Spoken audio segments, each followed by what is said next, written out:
On XFM 104.9, I'm Ricky Gervais, with me, Steve Merchant and Karl Pilkington, and a few new characters. Steve, I can't believe I just said, I know you love Moyles and his sort of wacky stuff, and Chris Moore, Edmonds, one of the greats, and Edmonds, and just all the. No, well, I'm going to go along the same sort of vein. I've come up with a couple of. Can I do a little? Can I show you one? I'm excited. Okay, well, it always starts with a sort of doorbell. Okay. So it goes, ding dong. I go, oh no, hold on, Steve, hold on, Karl. Who's that at the door? Yeah. Hello. Oh, hello. Oh, look, it's Camp David, the right queer gay. Oh, hello. Hello, you look all gay today. Is that because it's nice weather?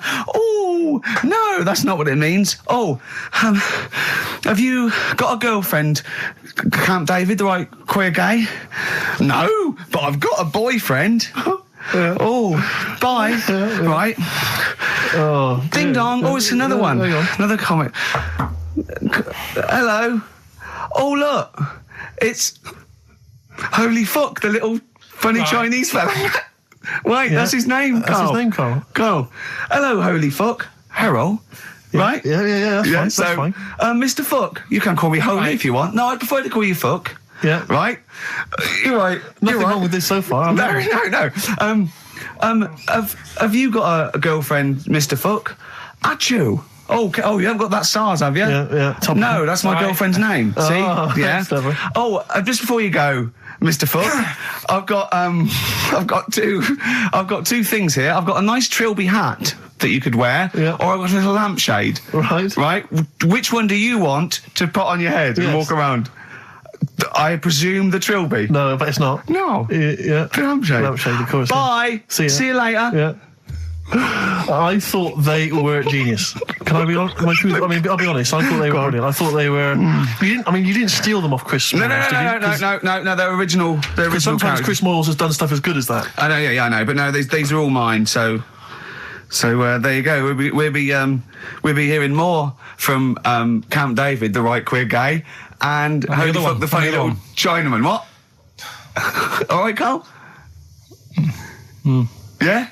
Is that your sort of humour? It might not be your sort of humour. You just should have run it past me before you did it. Yeah. What one were you worried about in particular? The not Camp David. Well, say his name. No. Say his name. Which one? I don't know which one you mean. The Chinese fella. I forget who that was. What was his name? I can't remember. Well, if you can't remember, it can't be that good, so we'll leave it. We won't do it again. Right? I'll tell you what I've got, Steve. Oh, what? I'll tell you what I'm thinking. Go on. Right. Do you know, like, TV programmes sort of get rested in the winter? Ding dong. Oh, no. Hang on, who's this? Oh, go on. Hello again. Not now, Mr. Fuck. We're talking. Bye. Is that Holy Fuck again? Yeah.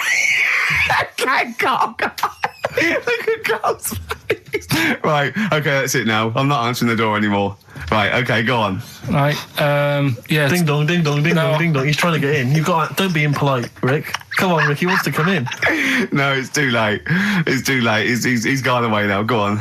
Right. Anyway, what I'm thinking is, Rockbusters coming back for a bit. What? What are you talking about? He likes my idea. He likes my characters. He doesn't like that idea. If I what, Karl? No, I was going to say, if I came up with with what? With that Chinese fella. What was his name for again? a sketch. But do you not think that Columbo looks like he smells? Would you imagine he smells a bit? He's a brilliant detective. Well, he's got that dog and he smokes cigars, so I imagine he smells. I reckon he stinks. I reckon he doesn't clean his clothes enough. Oh, I think he has. I think he gets up and washes, but I think he puts on a he's too absent-minded. I think he's too busy thinking on solving crimes and stuff. What do you think? Do you think his wife makes him clean his pants now and again? I think they're quite a bohemian couple. I'm not sure she's really interested in that. I think she's got her own mind. Maybe she's a painter or something. No, maybe she's losing it a bit and he's a bit embarrassed by it. Yeah, that could be true. And she's probably incontinent, so while she's ironing his trousers, she just all over them, and he goes, oh God, she's shatting my pants again, I gotta wear them out. Yeah, so that's what... Oh, ding dong. Who's that? Who's this? Oh, hello. Oh, look, it's David Gray, the bent piano player. Oh! All right. I thought it was going to be Columbo. That would be the joy. Ding dong. My wife loves you. No. Hello. Oh, I don't believe it. Look who's turned up, Karl. Let me see what we've got Is here. Dickie Anderson called in yet? Sadly, nothing from Dickers. I think I might make him one of my hilarious sort of comedy characters. What do you think he would sound like? What would he sound like? I sort of probably like that, I think. Ding dong. Hello. Hey, it's Dickie Anderson. I can't believe it. Your show's rubbish. Something like that? I mean, I think you should work on them perhaps before You're saying there's not a lot of substance to these I'm guys? just saying that, once the novelty of the doorbell has worn off. I don't think you understand comedy on radio, I'm Steve. not sure I do, to be honest. Listen to Noel Evans, listen to Moyles. You'll see you don't need to riff with it. It's just, you just do the doorbell and just say they're here. Right. That's all you need to do. Sure. So, that's the main thing. Well, so we've had a couple I'm of thinking of some responses. more characters as well. We'll keep working on those. Yeah. Marcus has emailed. He says no to Rockbusters. He hasn't heard it, but it sounds rubbish. Believe me, you couldn't be more right. Well, does The Office sound good as a title? All right. This is someone else. Don't bring back Rockbusters. Please, can we have more Holy Fook? You're not pronouncing it right, Steve. I know. I was just a bit edgy there. It's Holy Fuck, the little Chinese fella. Holy Fuck, the little funny Chinese fella. Ding dong. Oh, who's that? Oh, it's a posh bloke who doesn't care about poor people. Hello, posh bloke, what are you doing? I'm in my Rolls Royce and I don't like the homeless. Oh, posh bloke, don't be a... You want to do that? Satire. That is satire. Yeah. There's nothing like It's it. political as well. I'm getting in Oh, well, there's so political many. Don't things. even begin to show off. I mean, I was the showing that subtext. some foreigners are funny. I got in the fact that, like, if you notice that Chinese people wear different hats to us. Yes. So that's political in a sense. Yeah. So, if I'd have done a character called Tourette's Boy, friend of the little Chinaman, and it went, ding dong, oh, look, it's Tourette's Boy, friend of holy fuck, holy fuck, you'd have been annoyed. Do you know what I mean? Oh, who's your mate, Tourette's Boy? Holy fuck. You'd have been annoyed, wouldn't you? Is that a character from Lenny Henry's show? I was watching it last night. I can't remember. I can't remember whether it's Chris Moores or Lenny Henry. Yeah, one of them. Well, I'll bung a song on.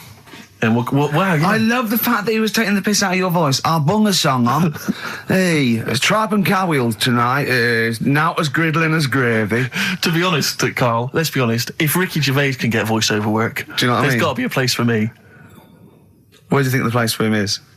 Well, look, right, you were talking about your face on the poster. It's not all bad, because I read something last night that can help you out. Right? And it's amazing. So we're talking about that. Play a record, Carl. So a little surprise for you there. That's Coldplay here. They're live through there. Thanks. Can you hear me? Yeah, brilliant. Do you want to say a few words? Yeah, no, I'll have a quick word with Chris, lead singer Chris. Chris, good to have you here. Hello. And how's it going with Gwyneth Paltrow? Brilliant, yes. She's a lovely lady. Yeah, no, I thought so. Yeah, I saw her in Shakespeare in Love. She's good in that, isn't Yes, she? if you would pass that on to her, just say I enjoyed that. It's going all right. You going to get married or? Yeah, so I marry either her or that Julia Roberts woman. Yeah, either one is good. I know you're on holiday at the moment in Hawaii. I read in the paper today. No. You're actually here. I'm actually here. Okay. Got to go now, got to go. All right, just a couple of quick. See you later, Chris. Yes, see you, Ricky. So that's the sort of guests. That's the caliber It's of got- guests. We're just trying to up Just things. like Jonathan Ross. We've got guests like Jonathan Ross. That's Coldplay. Just popped in. Just pop in. So if you're the Sony people listening, you might Brilliant. want And we've still got Karl to take off my sock for 20 quid. Okay? We're trying to. to be interactive. Yeah, I've seen how other DJs do it. They have phones. They go, and how are you celebrating tonight? Oh, we're just going out, Foxy. Have a good time. Here we go. This is, you know what I mean? Yeah. We've got to be. I've guessed we had Chris Martin in from Coldplay, which is going to be a lot. Well, Chris is still here. Hello. Chris, how did you come up with the ideas for your songs? Just make them up in my head with the guitar. And how old are you now? 28. Thanks very much. And that more from Chris Martin later, I imagine. Cheers. We've also had an email. Cheers. Thanks, Chris. And Suzanne was sat on the floor in front of me, and she was like, "Oh, rub my neck, it's hurting." So I thought, and I hate doing that. It really it bores me. Well, Like. she's your girlfriend, for goodness sake. I know. Dale Winton's different. You're getting paid for that. Go on. So I thought the only way to shift her, I'll let one go, right? So I did that. It's such a loving relationship. I love that. That's great. So Like she's- doing the washing up badly. Yeah. She won't ask me again. What have you done? I've smashed the cups up and I've written in excrement across the wall. Well, that's no good, isn't it? Well, I won't do it again Give me then. the marigolds, I'll do it. I've nailed the cat to the fridge. What's up with that? Yeah. Go on. But yeah, so I did that and it worked. She sort of got up and said, oh, and my dad said, what do you do that for? Yeah. What was he thinking? So I said, oh, I hate rubbing her neck, does me head in. So he says, you know, I've never trumped in front of your mother for 40 years. Sorry, where was this? Chigley? Why is this family talking like this? Young Karl, I've never trumped in front of your mother in the 35 years. Why you, what, I don't know what... No, it's just that he said, you know, we've done a lot of things in the family. That Hold on, what did he say that for? What, he's never trumped in front of your mother? He just offered that information up. Well, he just was surprised that I did it. He said, where have you got that from? Yeah. Whoa, he's lowering intestines, I'd have thought. What do you have to imagine there's a class of farting. Oh, no.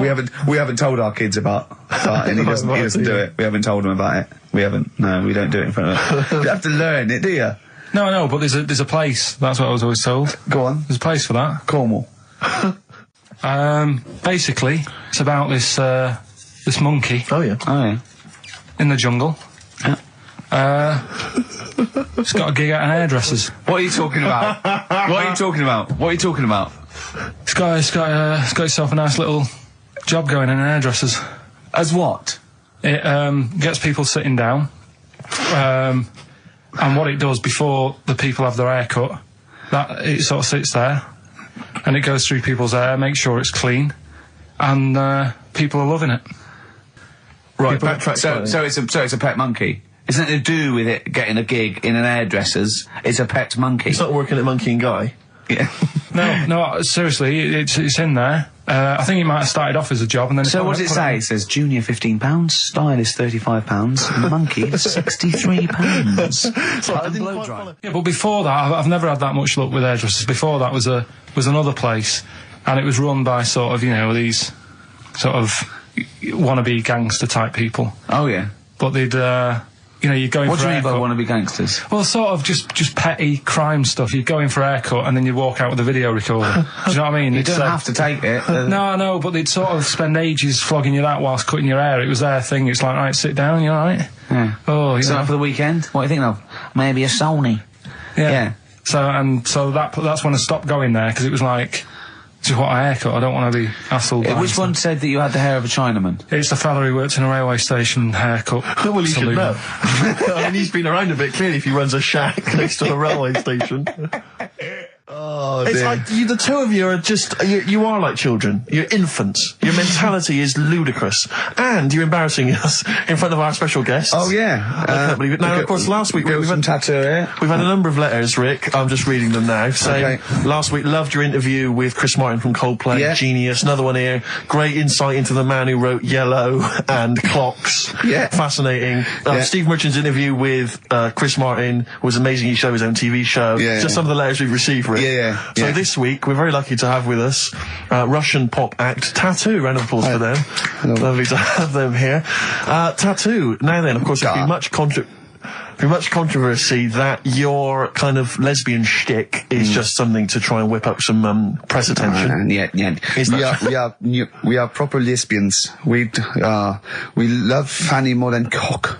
Okay, brilliant. And Tattoo, lovely to have you here. Thanks for coming. Yeah. Now then, you've got some live gigs, I understand, planned. Yeah. Duh. Okay. I can't help but notice that you sound, dare I say it, Tattoo, you don't sound so much Russian as German. No, we cannot do the accent properly. Okay.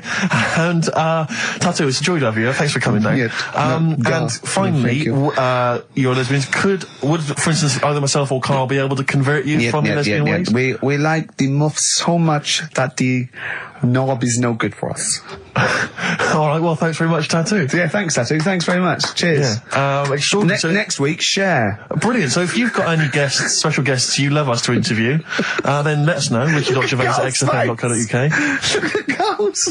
And we'll try and get there. Oh, dear. Play a metal card. Rockbusters answers next. I was going to say, well, do you want to do that? No, let's do it next. After the record. Just was going to say something. What were you going to say? About gays and that. What? In a bit. What were you going to say? Well, we'll look forward to that. I say to you, I'll see you at 8, right, in this restaurant. I turn up at the door. It's a bit of a posh place, right? So he's Steve Merchant in. Yeah. And the waiter sort of goes, I don't know. What does he look like?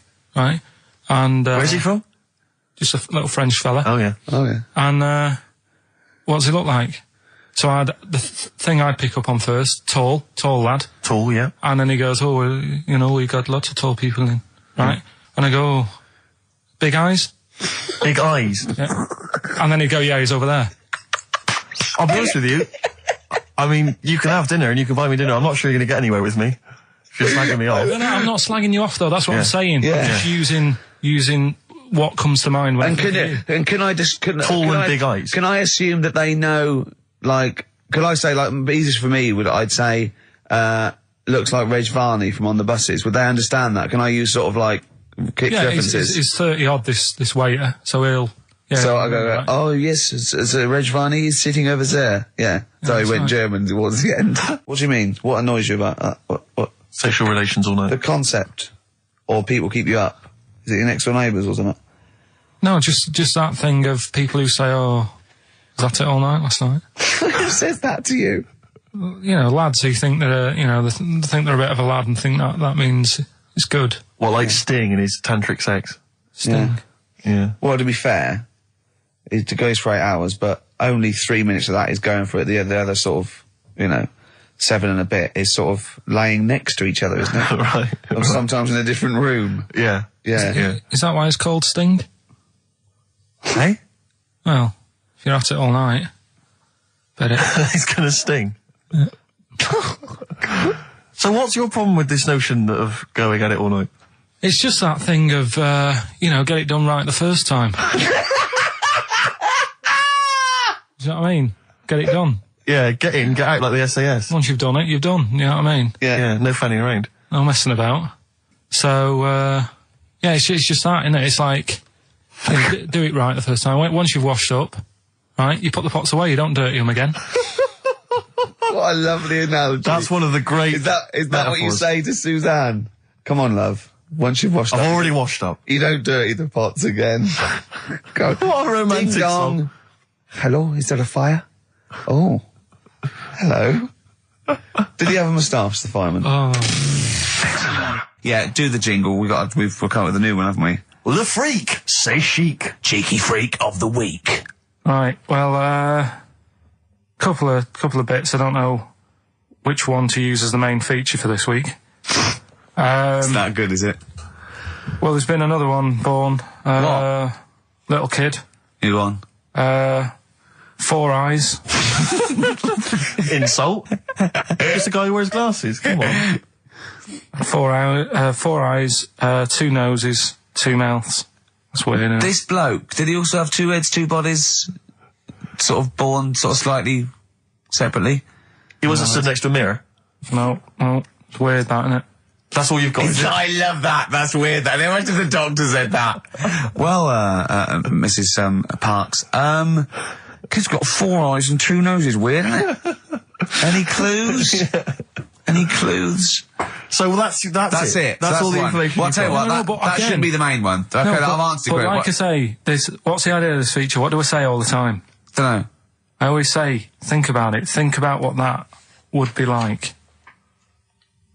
Okay. What? Giving birth to him? No. Being, I think it's a girl. Being like her. 2 mouths. 4 eyes. What would that be like? Mad, innit? I don't know what this feature is. I don't know what do I. Yeah. So if just you say think don't smoke she's cool, cigarettes. If you think she's if you cool- think all this is cool, then you probably won't want to smoke cigarettes. Exactly. If you want to be cool, Yeah, then like don't. Isabella or whatever her Except name the is. thing with that is that people watching that, the youth watching that will go, well, Bill at my school, he smokes and he's cool. Exactly. Yeah. Well, this is the problem with it. Yeah. It's not that the impulse is wrong. The message is fine. It's just this thing. I can't imagine those things ever working with young people, No. with youths. It's like when what was it? What it will do is that you'll get a lot of 13 and 14-year-olds sneaking out and getting a tattoo. Exactly. So the parents be going, I'd rather she smoked. Exactly. She might give that up Yeah, I know, sometimes. That's for life. She's got a spider's web on her face now for the rest of her life. Yeah, exactly. Yeah. But it's like you remember that thing when they tried to get young people to vote. Do Do you remember that? Was it Rock the Vote? Was it called Rock the Vote? Was it? Was it people like Billy Bragg and people kind of? Yeah. I don't know who that appeals to. I don't know. You know, some youth is kind of smashing up a bus shelter, throwing bricks at old people. Goes, and what's that, Billy Bragg? Billy Bragg, yeah. I just can't. I don't believe it ever. I think it was Mick Hucknall was another one. What's that, Mick? Oh dear.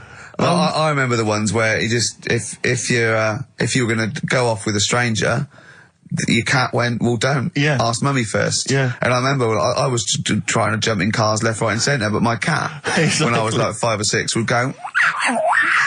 And I go, good point. Yeah. You're right, he could be a nutter. But I seem to remember the Charlie's. The Charlie Says. It was Charlie Says, wasn't it? Yeah. Charlie Says. Charlie Says. I always find them really unnerving. He lived in that really eerie kind of world where you never really saw anyone. Yeah, but it was very kind of, it was very eerie. It wasn't a very kind of comforting world. They hadn't spent a lot of money on the cartoon. No. But I always got the sense with him that he was probably really quite lonely. But I like the fact is that he had a cat. Mummy was so pleased. But by the time I came out, they'd gone off and I missed the picnic. But Mummy was so pleased that I'd asked her. She gave me an apple. No, I think Charlie got something he liked. He gets a fish, right?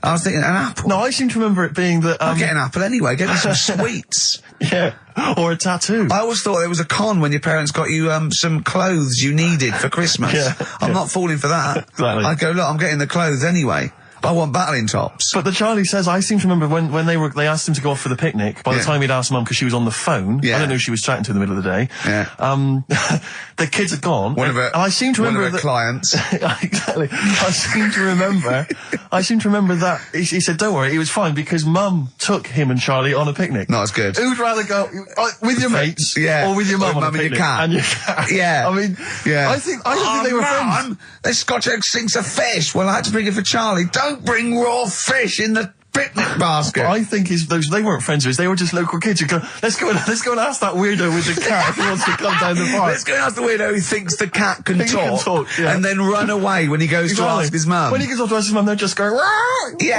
mum, ask your mum. Yeah.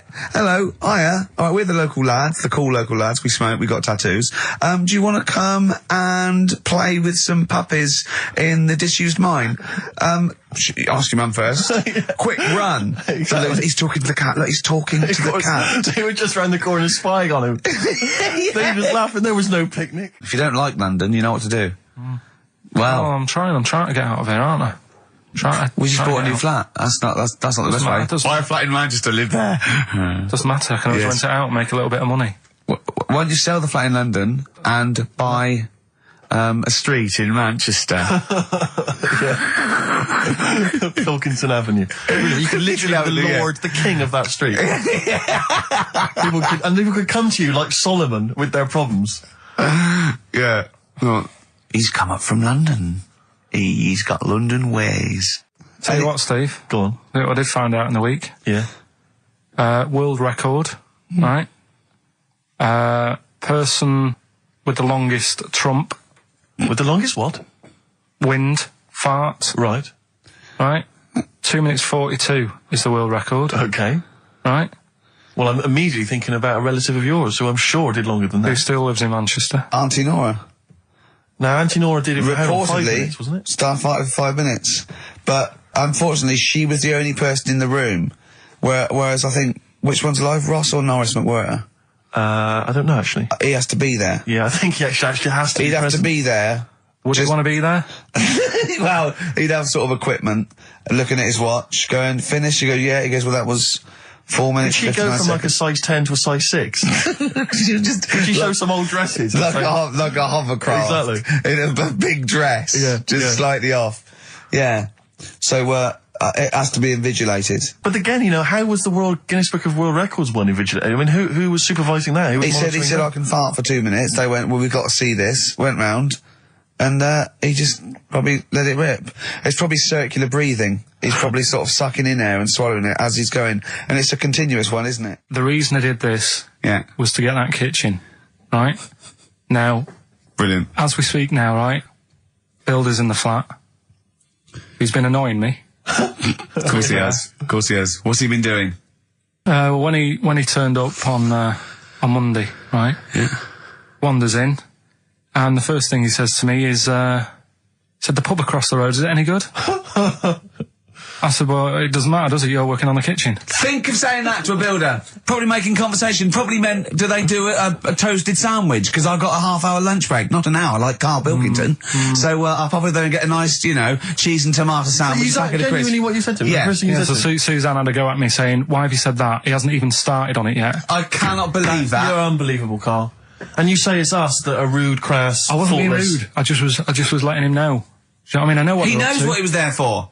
He had it down on his little docket. Do the kitchen this week. Yeah, he didn't come there and go, what did I come out for? Was it to go to the pub for a week? Why am I wearing these overalls? Yeah. Who's the little bald mank twat insulting me? Let me just check. Let me call the head office. I wasn't having a go though. I mean, they should have finished it yesterday, and they're there now, right, Yeah. on their own. And what annoyed me is they turned up late today. Hold on, Karl. I've just realised something. They're probably listening to the radio. This, I assume, tuned to XFM, isn't it, in your kitchen? Yeah, but they don't know it's me, do they? You know what I mean? No. They'd go, he's got a whiny mank voice as well. So's the bloke who owns this place.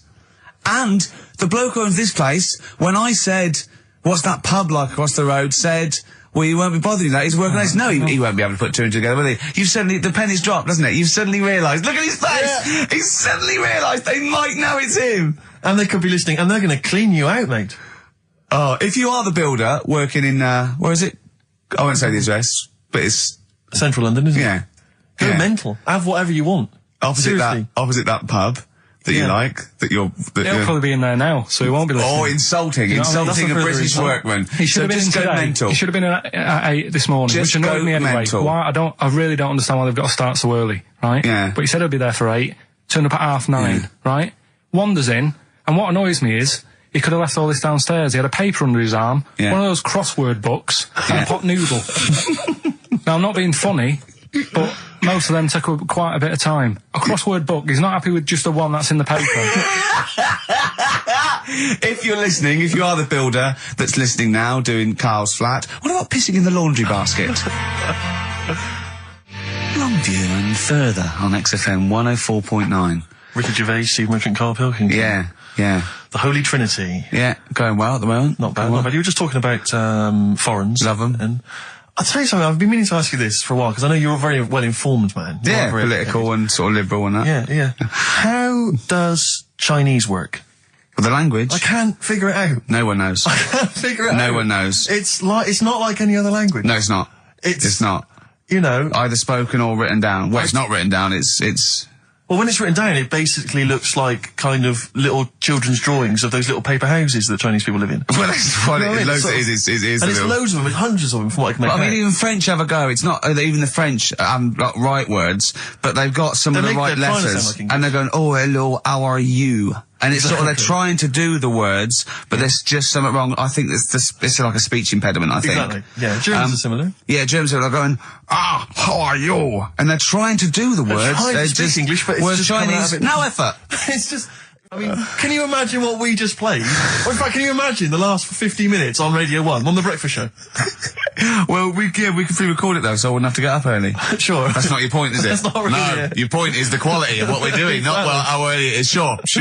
Get it. What yeah. would you provide though, Rick, do you think, if you went to Radio 1? What sort of, because I mean, obviously, Wank, oops. I can do all that.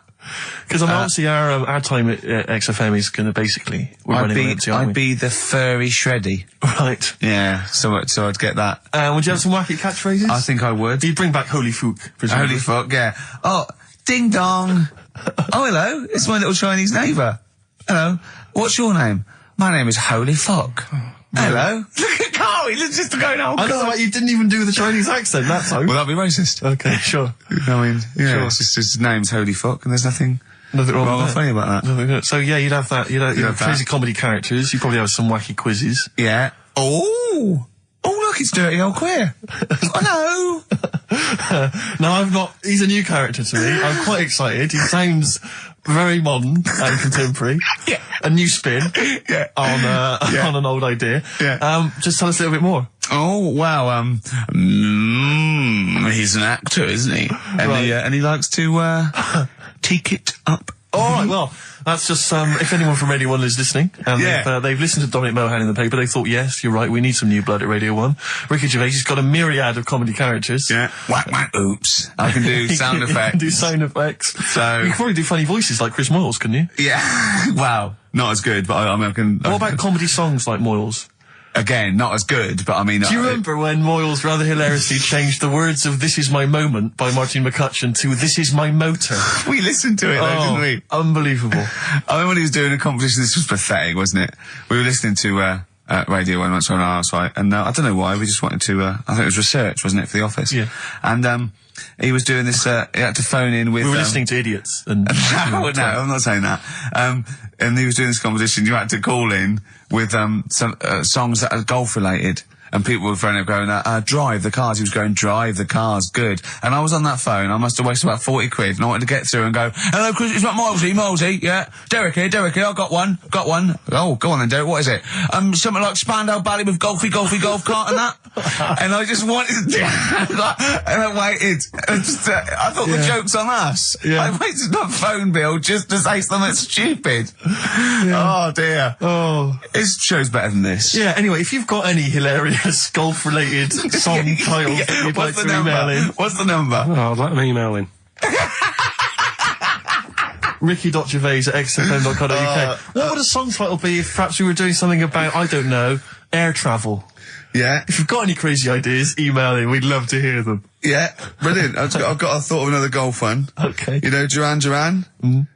Something down the fairway or something, if they wrote that. Alright? Girls on the putting green? Yeah. Or something? Alright? Yeah. Oh, hello. Have you introduced you? My name's Holy Fuck. I'm Dirty Old Queer. I could do all that. Ding dong, whack whack, oops. There was a woman about 4 ounces down.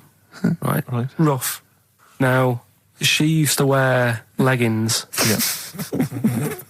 Now, they're a bad idea. They are a terrible idea. I agree with you there, Karl. If you're a lady of What the colour? normo persuasion... Were they pink? No, they were sort of black, but with all bits on them. Oh, right. Do you know what I mean? What, toast and Just horse bits. droppings? Yeah, go on, yeah. And she used to... she's quite a big woman. Sure. Pauline Quirk, I think Yeah, they well, described her as. Looked like a light bulb when It she was is those bending kind of over in women that are leggings. attracted to leggings. Yeah, I know, yeah. They are drawn to them like a moth to a flame. Yeah. She used to wear them, and that's what I remember when I read this piece. And she used to work on one of those sex line things. Right. She used to do that. But what was she, an engineer? the weird thing with her was, she had big eyelids. Right. Go on. that were too big, and this is what I was thinking. What right? do you mean she had big eyelids? How big do eyelids have to be for you to go, they're big eyelids? What was she shoplifting with them? Would she come out of Dixon's with, like, radio stored in them? What do you mean she had big eyelids? It was another one of them popular things round our way. Do you know? Like, What do you mean popular things? think They people go, oh, I'll tell you what, they're all the rage. Can I get some big eyelids, please? No. It was just like one of them things that people suffered with. Just big eyelids. They could hardly open their eyes. What do you mean? What do you mean? That's one of them popular things round where I grew up. People had big eyelids, they could hardly open their eyes. What does that mean? What sort of freak town were you born in? You had webbed feet people with big heads, you got women with big eyelids. What does big eyelids mean? Are you confusing her with the horse? Yeah. Did she have hooves? Look, what? That might be the last one ever, depending on whether Karl decides to come back in October or not. I'm bored of it. I told you I'm bored of it. Why are you bored with it? I get bored quick with stuff. Yeah. I told Suzanne the other night, and look, she was. I haven't got rid of her yet. She's, do you know what I mean? Things. You put on a soft music though first, didn't you? You didn't just like start getting that right. You know you're a very lucky girl. Sorry? Well, I usually get bored with you and that. Yeah. Oh, dude. You're lucky you haven't pissed off. Yeah. Do you want all the champagne or what? Well, she was annoyed the other night. What's that on your ear? Don't worry about it. They do shit, aren't they? Steve reckons in ancient Greece, right? it was better to shag a bloke than a woman. And I went, well, yeah. I mean, that's about the male being, sort of a first-class citizen. Much better, wasn't it? An aspiration the to sleep with a beautiful man than a beautiful woman. Women were lower-class citizens, so therefore men were seen as higher class. So to have sexual relations with a man there was no shame in that. No. In fact, it was looked upon. And I said, well, ancient Rome. I said, Nero, he'd sit in his big jacuzzi and he used to get, pretty boy men to just go into the water and just nibble at his testicles while he was having a wash. He didn't do that. He did. No. Yeah. And he's not a gay fella. No, well, no. I mean, I don't know about Nero, but I mean, it wasn't a case of a big delineation between what was heterosexual and what was gay. It was just, whatever you... So what did this fella do then? This one who's having his... Well, he was pretty much top boy, Nero, for a while. He was in charge. And, you did what you're told. If, Caesar or... But why were people going round there? Why didn't they go, oh... No, they weren't dropping in. It wasn't like the door was opening. I'm just going to see what Nero's doing. It's not like when I pop in here to see you. Normally what would happen is he'd say, come back to my place, I got a book for you. Yeah. You'd pop in. But he'd come out in his pants. Elton John would be on. You'd have probably been like a delivery boy or a stable boy or something, and you'd have popped round there and you'd have gone, there, right, Nero, there's the tablets of stone you wanted. And they go, Pilkington, why are you here? Pop under, I don't know why he's French. What is that? I don't know why he's French. Just pop under the water and nibble at my testicles and you'd have done it. Because he was Nero. I wouldn't. He would have. There's no way I would have done. Well, you would have. What have I done? I've dropped a pizza off. You put around to Nero's place with the pizza. Right, I'd say I've done my job. Right? Yeah. That's not the sort of tip I wanted. No, he'd have said, get the little baldy chap to nibble at my testicles, and you'd have the water. I wouldn't have done it. No, Well, I wouldn't have done it. I wouldn't have done it. Can I just say this, Steve? Not only would you be nibbling his testicles, you'd have been going mad. You'd have been noshing him just for extra. You'd have been doing everything he wanted. You'd have been going, he'd have gone, I didn't ask you to do that. You'd have been going mental. They'd have been chewing, slurping, smacking, poking. You'd have chopped, you'd have gnawed his packet off. You'd think you're eating Walker's crisps. There'd be bubbles, there'd be flood. Oh, it'd be horrible. Yeah, why should you do it? And then someone else gets a nice new watch and there's world peace. Exactly. You're walking round, it's nice and peace, but you know what time it is. He's swanning round, he's got a lovely new watch, and there's no threat of him being bombed. Exactly. I'm quite happy the way I am, really. I don't really want that Are you much. really? But you're on a 4. Yeah, you're on a happy scale of 4. Yeah, you're on a 4. Surely you want to get to 10. Surely the point of life is to be on 10. Yeah, but what's a 10? Do you know what I mean? No. What's a 10? Contentment, absolute contentment, joy in your heart, inwardly and outwardly. Not walking around with a little round mank head with your mouth open going, what's the point of that? I've done it once. Is that why you've still got all the condoms? I've done it once. What's the point of that? Alright, we're going to get over some air gel. Come on. 10. Just one thing that would make you happy. That would cheer you up if you were feeling low. Tuesdays off as well? I'll have the MD just, resign straight away, shall I? I honestly don't know what would make me happy just like that. Because I am happy. I know you say I'm fed up and that. Do you know what? He said he wouldn't want to be too rich. He said, because if I was too rich, then Suzanne would say, let's go around the world. He said he wants to be rich enough, so they're happy in that, they got their bathroom and everything, but they still can't afford any more holidays a year. Think of that wish. Think of that capping your wishes. Yeah. Do you know what I mean? Putting a ceiling on your ambition. I love it. It's genius. Look at his face. Play a record. You're an idiot. It's like if you'd won that ticket round Charlie's Chocolate Factory and he'd said, actually, Karl, I want you to take over the factory. It was a test. You'd have said, I just wanted to look around the chocolate factory. Yeah. I'm happy to go back and live. No, he'd have said, I'll work it, but I'm not working Mondays. Exactly. Play a record. Imagine giving a chocolate factory to a kid. I know. Idiot. Give it to the fat one at least. He'd enjoyed it more. It's, Karl's got a theory that Chinese people don't age well. This man was a Chinaman, right? And he was 120 or something. Yeah.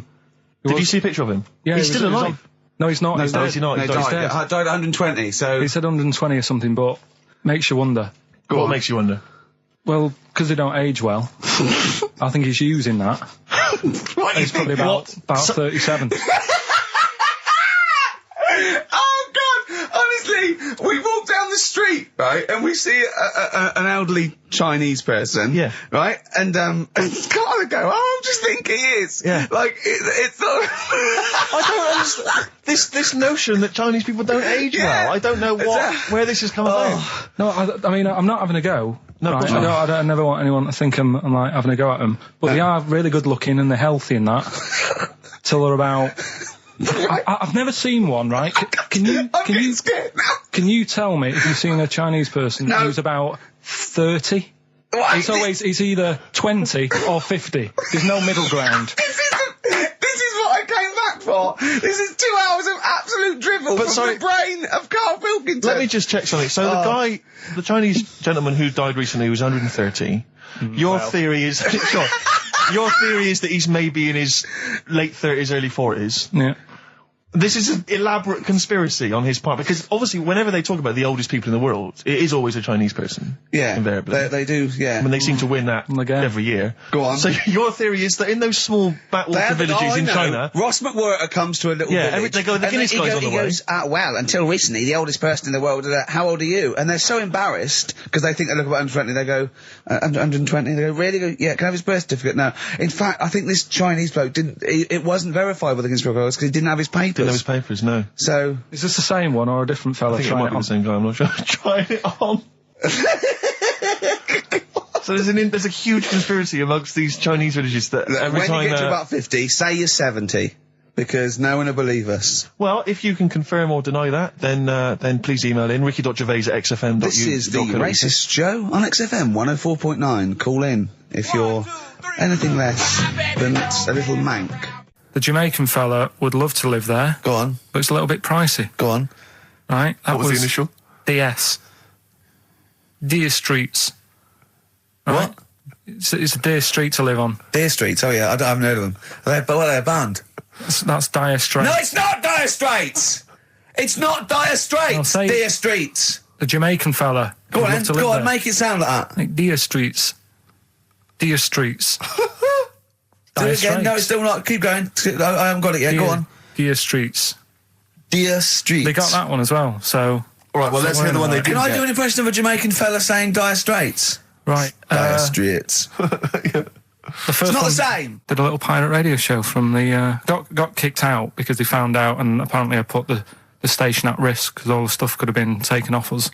But from Little Acorn, 16 years later, he's on a show with less listeners. Yes. Brilliant. Can you imagine if you've gone into hospital, you're already pretty depressed, there's the fear of these super bugs in the hospital. Yeah. Maybe you've got some quite serious illness, you don't know if you're going to make it. His voice is what you hear to cheer you up. All right, weird, isn't it?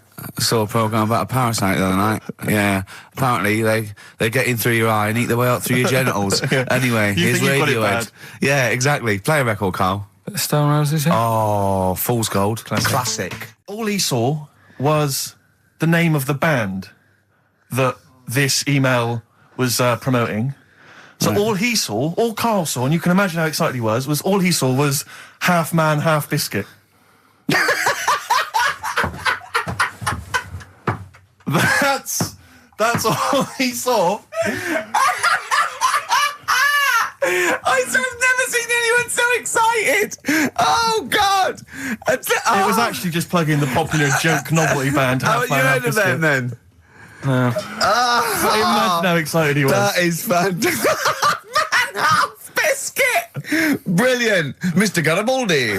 Oh, half man, half biscuit. That is genius. Oh, amazing. I just saw it, and when you closed it again... Yeah, but the thing is, if he hadn't have told you that, and he'd have erased it, next week you'd be saying about what they've done in scientists, they've cloned a man with a biscuit. He's got currants for eyes. Never go swimming. What? Never go swimming. Bong! Dwarf to live in a glass box. Dwarf to live in a glass box? Yeah, it's meant to be art or something. It's not though, is it? What?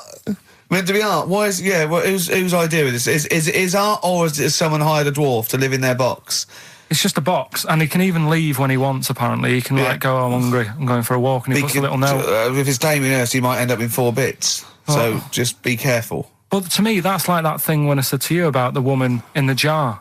What woman in the jar? the woman in a jar. They go, "Oh, come and see the woman in a jar," and then it turns out it's a big jar. So Yeah, it's it's a like, big jar. put me in there as well, then. Exactly. It's not Yeah. special. Yeah. And that's the same with him. It's a big box. He's a small fella. What's good about that? What do you want to do, though, to compress matter? But hang on, it's not a world record-breaking attempt. It's supposed to be art.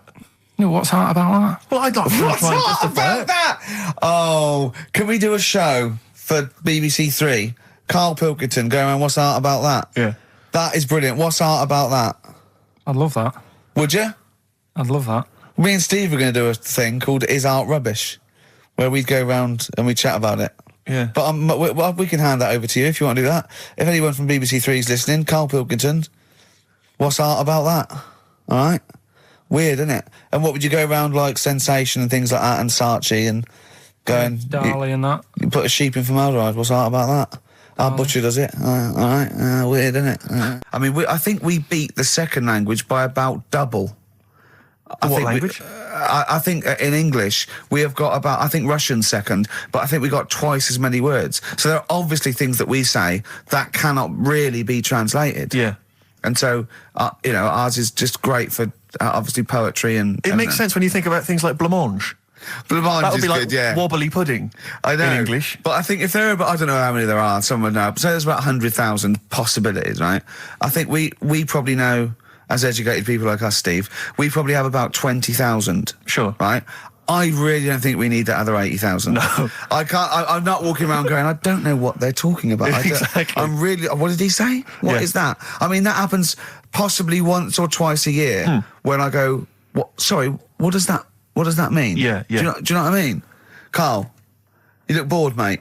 We had a real I conversation think there. he switched off when I said forsooth. Bruce Forsyth, you know him. So much better than last week. You know him, don't you, Karl? Put a song on, yeah. Yeah. Yeah, boards. Okay, there was a monkey, right? No, he's Right. It was a professor of English. Don't believe a word. Thin Lizzy on XFM 104.9. I'm Ricky Gervais, with me Stephen Merchant, and over there, Cam Fools. Is that your impression of me? Yeah. Yeah. The rock one's better. The rock one's better. Yeah, you shouldn't try and be a DJ. Yeah. Growing up with Diano Tuesday night. Karl reckons the gays go out late. Yeah. His favourite song is The Killing of Georgie, right? And he went, yeah, but would it have happened if he'd have been, going out a bit earlier? Yeah, well, no, fair point. Yeah. Is that song time specific then? No, but he reckons he probably got, because he was out late. Oh, right, okay. He said there's one that works here, sometimes he doesn't go out till midnight. Try it if you want. I'm not fussed. You know what I mean? Think about it. Fust has made an appearance. Fust wasn't there before. Do the clue again. Initials SC for that one. Do the clue again. No, I don't want to do it again. You haven't finished it yet? I have, that's it. No, do the clue again. I can't do it again. Do the clue again. Buy it if you want, I'm not fussed, right? Shop around, come back. It's up to you. I'm not pushing you into anything. It's up to you, wasn't there? SC for that one, right? And the final one, that's good. I can play 10-pin bowling again. Okay, and what's the clue? Christ. That's O for that one. Oh. All right, so they're the three Now, I things. assume that I'm not going to bother to look, but I assume there's a jiffy bag of tacks which people can win. All right, well, great, good luck. Ricky.gervais@xfm.co.uk is the email Play a address. record. Thorns. No, buy it if you want. I'm not fussing. Come back, have a look around. I'm open Wednesdays, by the way. Shut up, for. See you later. Knob body has been that lucky before. Brilliant, all right. Okay. You've got get a lobe of this court case. Right, okay. Not bad, I'm going interesting. for knob body. It's been that lucky before. Right, it's a story about this kid who was born, right? Was he? Yeah, he was popped out, and the dad and the mum saw the baby, and it was like, oh, that's a good-looking little kid. Sure. And they were proud and that. And then... they're surprised that it's a good-looking little kid. It's theirs. Yeah. Like, it could have been a frog, and they'd have gone, oh, he's got your eyes. And then the doctor goes, yeah, it is, but look at that. What? He said, it's a boy and hasn't got a knob. I love the doctor saying that. I love this GP or this midwife saying that. Oh, we love little boy. Yeah, but no knob, baby. Mr. and Mrs. I mean, think. Right. No, but I'm speeding it up a bit. All right, come on. So the baby's Right, so the born, baby's like that, doctor and says the it's doctor baby, says but that, and the woman's like, oh, it's our first as well, and stuff, right? She's really gutted. What's the second going to be like? So, no head. so Just a knob. the doctor says, you know, We'll call it Karl. All right, go on. Right, go on. so the doctor says, well, I'll leave it with you for a bit, get used to the idea, right? As opposed to throwing it away. So he wanders off. Yeah. He comes back with a smile on his face, right? Found the knob. So the mum and dad are like, what are you smiling about? He said, you're not going to believe this. Baby's just been born. It's got 2. Right? You can have one of them. And they did a little operation. Where did you get this information from? That's in a book. What book? Is it the a same joke as the book that you carry round with you? No. With the woman with 3 legs, the juggler with 9 arms, and the bloke who found shagging a chicken under a rock.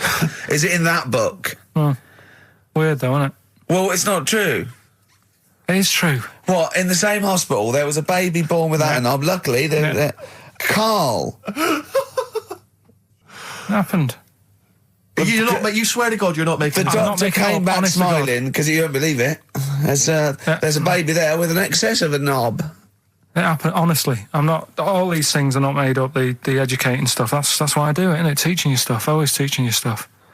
All right, if anyone can confirm the baby with no knob, they're going to confirm it because they're going to go to the same dubious website that Karl got it from. I always try to be level-headed and reasonable in these situations. And it's always ignore it. Guatemala or Mexico. Rodriguez was born without a knob. Luckily, baby next door and was one 2 knobs. What a load of shite. Play a record. There's still more to come. Oh, I'm looking forward to it. Was it Nelly? Nearly dead. It nearly died. It nearly died. I was interested in it. I remember reading it, and there was one element of the story. You would think it was a cheap holiday. Well, You're not going to pay those prices. 400 quid, host seasons, you're having a laugh. That's nothing. Mansfield car park. and there was an element. It said in the news report, it said that while he was down in the ground, he began and ended a relationship with a woman. While he was down there, some fan who was a fan of what he was doing, he started communicating with her through the tube. I don't know the ins and outs of it, but they began a relationship and it ended. And I have to say, I remember thinking, you know, when you read that there's a man... How did it end? Well, why I've did no he go idea. that this isn't working? That's twice you've stood me up. Yeah. Well, I can't get out, can I? I remember thinking at the time, you know, I was I was not the sort of the ladies' man that I am now. I remember at the time reading it and thinking, there's a bloke, you know, he's pulling women 10 feet underground through a tube. Through a tube. I'm out and about with some of the most expensive hair products on the market. I've got to sit down and ask myself some very serious questions. Oh dear. Extraordinary. I don't know if he did the world record attempt. I don't know if he broke it. I don't know how that happened, but good luck to him. I don't know. What do you mean a hole though? Like what? A proper thing, or is he moving about? How big is it? No, it was just I think it was just buried alive in a casket. I don't know, just down there, probably laying on his back maybe, just waiting for little bits of water. But could he get out if he wanted to? Well, yeah, he could say, "Can you get me out?" He couldn't just leave and then come back. There was people. So someone's there then? No, they buried him and were saying, "Wow, we better go back in a couple of weeks, see how he's doing." What do you mean, someone's there? Of course, there's someone there. Norris McWhirter, for one, I'd imagine, going 3 days, just a few more to go. And why? Is it Norris or who's alive? Ross or Norris? I think it's Norris. Right, You're yeah. thinking of, yeah. Dick's son, yeah, he was a barber.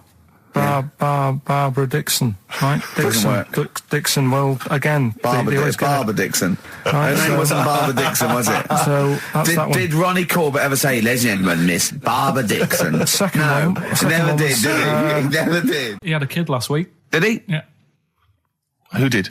badly drawn boy. Oh, right, okay. Badly drawn little boy, he's going to call it, isn't he? Brilliant, Rick. Yeah. Well done. It's a sort of satire. I'd like to see that as a headline in a Stand and tabloid. deliver, oi, oi, money, all your life. Oh. Now, going on. Oh, Carl, can we don't explain why panic. that's funny? Don't panic, Carl. I'm a professional. Don't worry. What's your concern, Karl? What's your concern? Nothing. Tell us. No, You can say.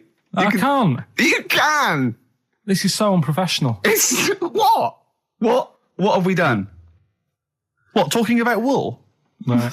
Come on, Karl, what's the problem? What's the problem? You say. He's great, and He's so scared. Come on, Karl, tell us. I don't know all the ins and outs, so I don't want to get into it. What? The thing. No, Well, you look, can, you can't. People are perplexed now. What's the thing, Karl? what's the thing? What are you worried about? Say. Is it an email that's been received by the head of Yeah, XFM? you've got the email open. you can have a talk read. about. You can say what it. Okay, let me just see. no. I don't understand it. Please know that under a ruling at the Old Bailey, any reference to Adamant's state of mental illness in any news report will constitute a breach of the ruling and therefore lead to serious action from his lawyers. That's right, and that's true. That's subject we can't talk about that. You can play his records and Sing his classic songs. Sing songs. Yeah, well, it's best just to leave it, innit? Yeah, but that's what Karl was a little bit worried. There's no way I was going to mention that or influence anything, and I totally agree with the law, so don't panic, Karl. That should have never been sent to you. Why? Because it's like, accidents happen. Go on then. When things like that happen, right? You've been told not to mention it, Yeah, and you're like a little kid. yeah, And once things are in your head, yeah, it's difficult not to mention it. I mean, when I was a kid, yeah. Go on. right? My mum's sister Hazel Right. was seeing another bloke. It's weird because she's a lesbian now. It's really weird.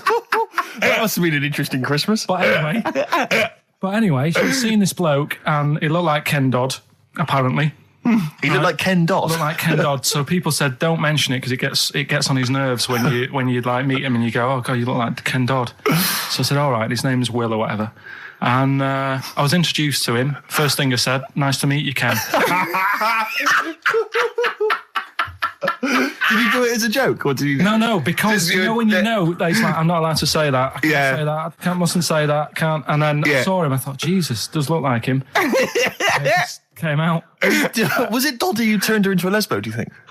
Well, he wasn't a good-looking bloke, so possibly. She started going out with Esther Ranson now, which is weird, out of the frying pan. What was the story with the lesbianism then? How did she announce that to everyone? What age was she when she realised? Well, I mean, we're not a close family. Do you know what I mean? We're not No. a sort of family who keeps in touch with everyone. And I think my mum called her up one Christmas and sort of said, how's the Diddy Will? men? How's Will? Yeah, how's Nutty Ash? And she said, oh, no, I'm not. I don't do that anymore. I'm knocking about with Sandra or whatever. Right. And it was like, oh, right. Not big butch Sandra with the big earrings and the skinhead. He used to live down the road from you. I don't know. He used to I get haven't met her. Doc Martens wholesale. That's Sandra. But she had a haunted house. Go on. Who, Sandra? No, Hazel, Right. Is this before she was a lesbian or not? before. Okay. And there was a bike in the hall and the pedals used to go backwards. There was a what in the hall? That's handy, isn't it? Oh, that's great. Don't worry, we won't do anything. So, I want to know about the haunted house. There was a bike in the hall. And There was a bike in the hall and the pedals used to go backwards on their own. And also shoes used to stick to the wall or something. Did they? Yeah. Yeah. Shoes used to stick to the wall. Yeah. Okay. That sounds like That's a haunted house. a hell of a household. Yeah. Oh, yeah. dear. Brilliant. Maybe she should clean the walls. Express 2 featuring David Byrne, Lazy, XFM 104.9, 1:45. I'm Ricky Gervais. Steve's got the sun. Yes, I'm just We're just going to be doing White Van Karl, where we ask Karl the questions the Sun asked some other bloke. That's right. Because we think Karl's got more to say than anyone on anything. Karl only tells the truth, by the way. Just remember that, listeners. Off you go. Yes, well, today's White Van Man in the Sun is John Slade. He owns his own door maintenance company. His answers are very informative, I have to say. But, Karl, what do you make of the Channel 4 producer, aged 30, who duped a school into believing he was a teenager for a documentary? Are you familiar with this story? No, go on. Well, basically, a 30-year-old guy kind of fooled the school into thinking he was a pupil for a secret documentary. The school's outraged. Do you think that that's, for you, should anything go when it comes to making TV? I think I've said to you before, there's loads of kids at my school. I remember being in the first year, and kids who, what year do schools go up to? I was in the first year. What is it? 11. 5? Oh, sorry, first year of infants and juniors. No, secondary school. 11. Right. Year 11. Kids have beards and no, stuff. not year 11. They're 11 when they first go to secondary school. Right. Well, I'm 11. The kids at the older end. Well, there's the Well, it fifth form, depends. and then You there's can the leave sixth when form. you can leave when you're 16, I think, can't you now? Right. Well, kids who were 16 Yeah. looked old. They did have beards. I remember going there and thinking some of them were teachers. I think he's answered that. Next one. What's the next one? Tattoos and everything. I think they're kids in the earlier years even. What do you make of the fact that Mariah Carey's £38 million payoff has cost EMI staff their jobs, and we're talking 1,800 EMI staff who have lost their What do jobs? you think of that? Yeah. I mean, is that silly money, Mariah Carey, on 38 million? she doesn't need that much. She doesn't need that much. She has to dress nice, though. It's not her fault. I'd say it's bad business. Okay. Because EMI, did you say? Yes. Right. They've got rid of them staff. Yeah. Mariah Carey's left. Who's going to do the work? Do you think Mariah should come back and do some temping? Well, they should have got a loan and paid her. Okay. Do you know what I mean? Vicious circle, that. Right. Have you done a business degree or anything? Have you? Commerce. You did commerce. Where did you do that? What did you do with that? At school, I'd learned how to fill out a cheque, pay a bill, and I think I had a trip round Kellogg's. Did you get an O level or a GCSE? We know he didn't. You know, I did. But was there a commerce exam, or was it just a division of Can't maths? remember. What did he fill out a Was it a check? subset of It was maths? an option. It was like, if you want to do it, you can. What was it? Fill out a check. Fill out pay a check, bill, Pay a bill. have a visit round Nip round Kellogg's. Kellogg's, and I saw my sister's boyfriend there at the time. He sorted me out with some variety packs. Really? What was in them? You know, Rice Krispies and Good stuff. Cocoa Pops. Space Dust or whatever it is. Space Nuts. So, sorry, that wasn't Ken Dodd, no. No. That was someone else, was it? That was an aunt.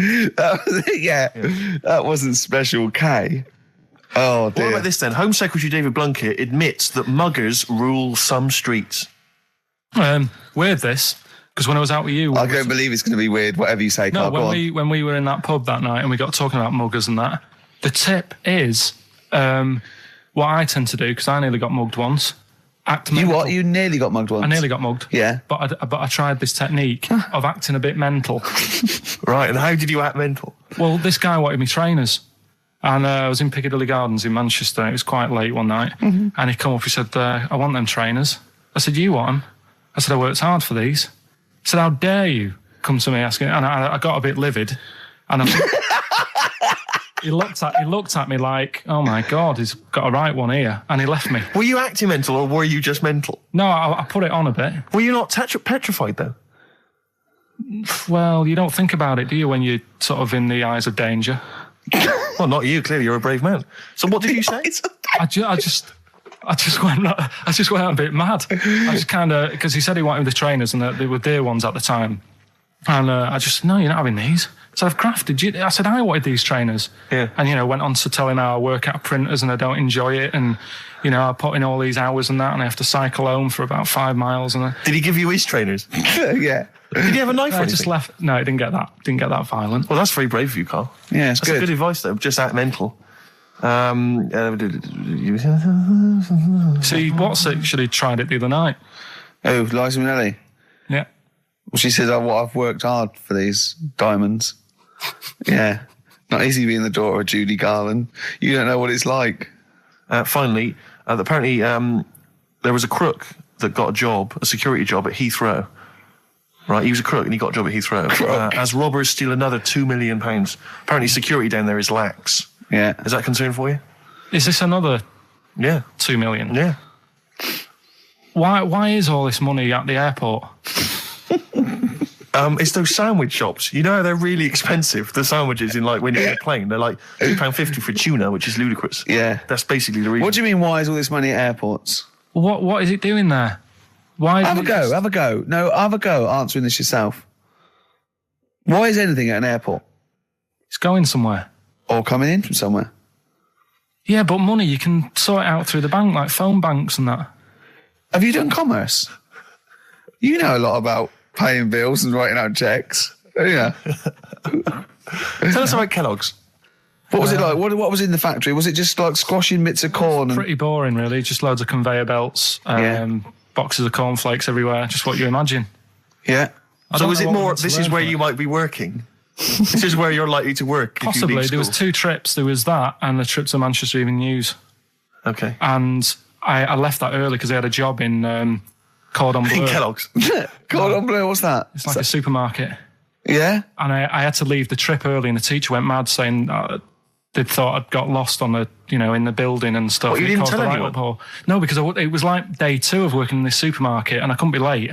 I thought by the time I explain where I've got to go and everything, I'll be even later. Sure. So I just left, and then apparently they were searching the building and everything for me. Oh, I were was you? stuck in a printer. Don't know. Stuck in a printer. I don't know. What was the printer's name? You worked at a supermarket called Cordon Bleu.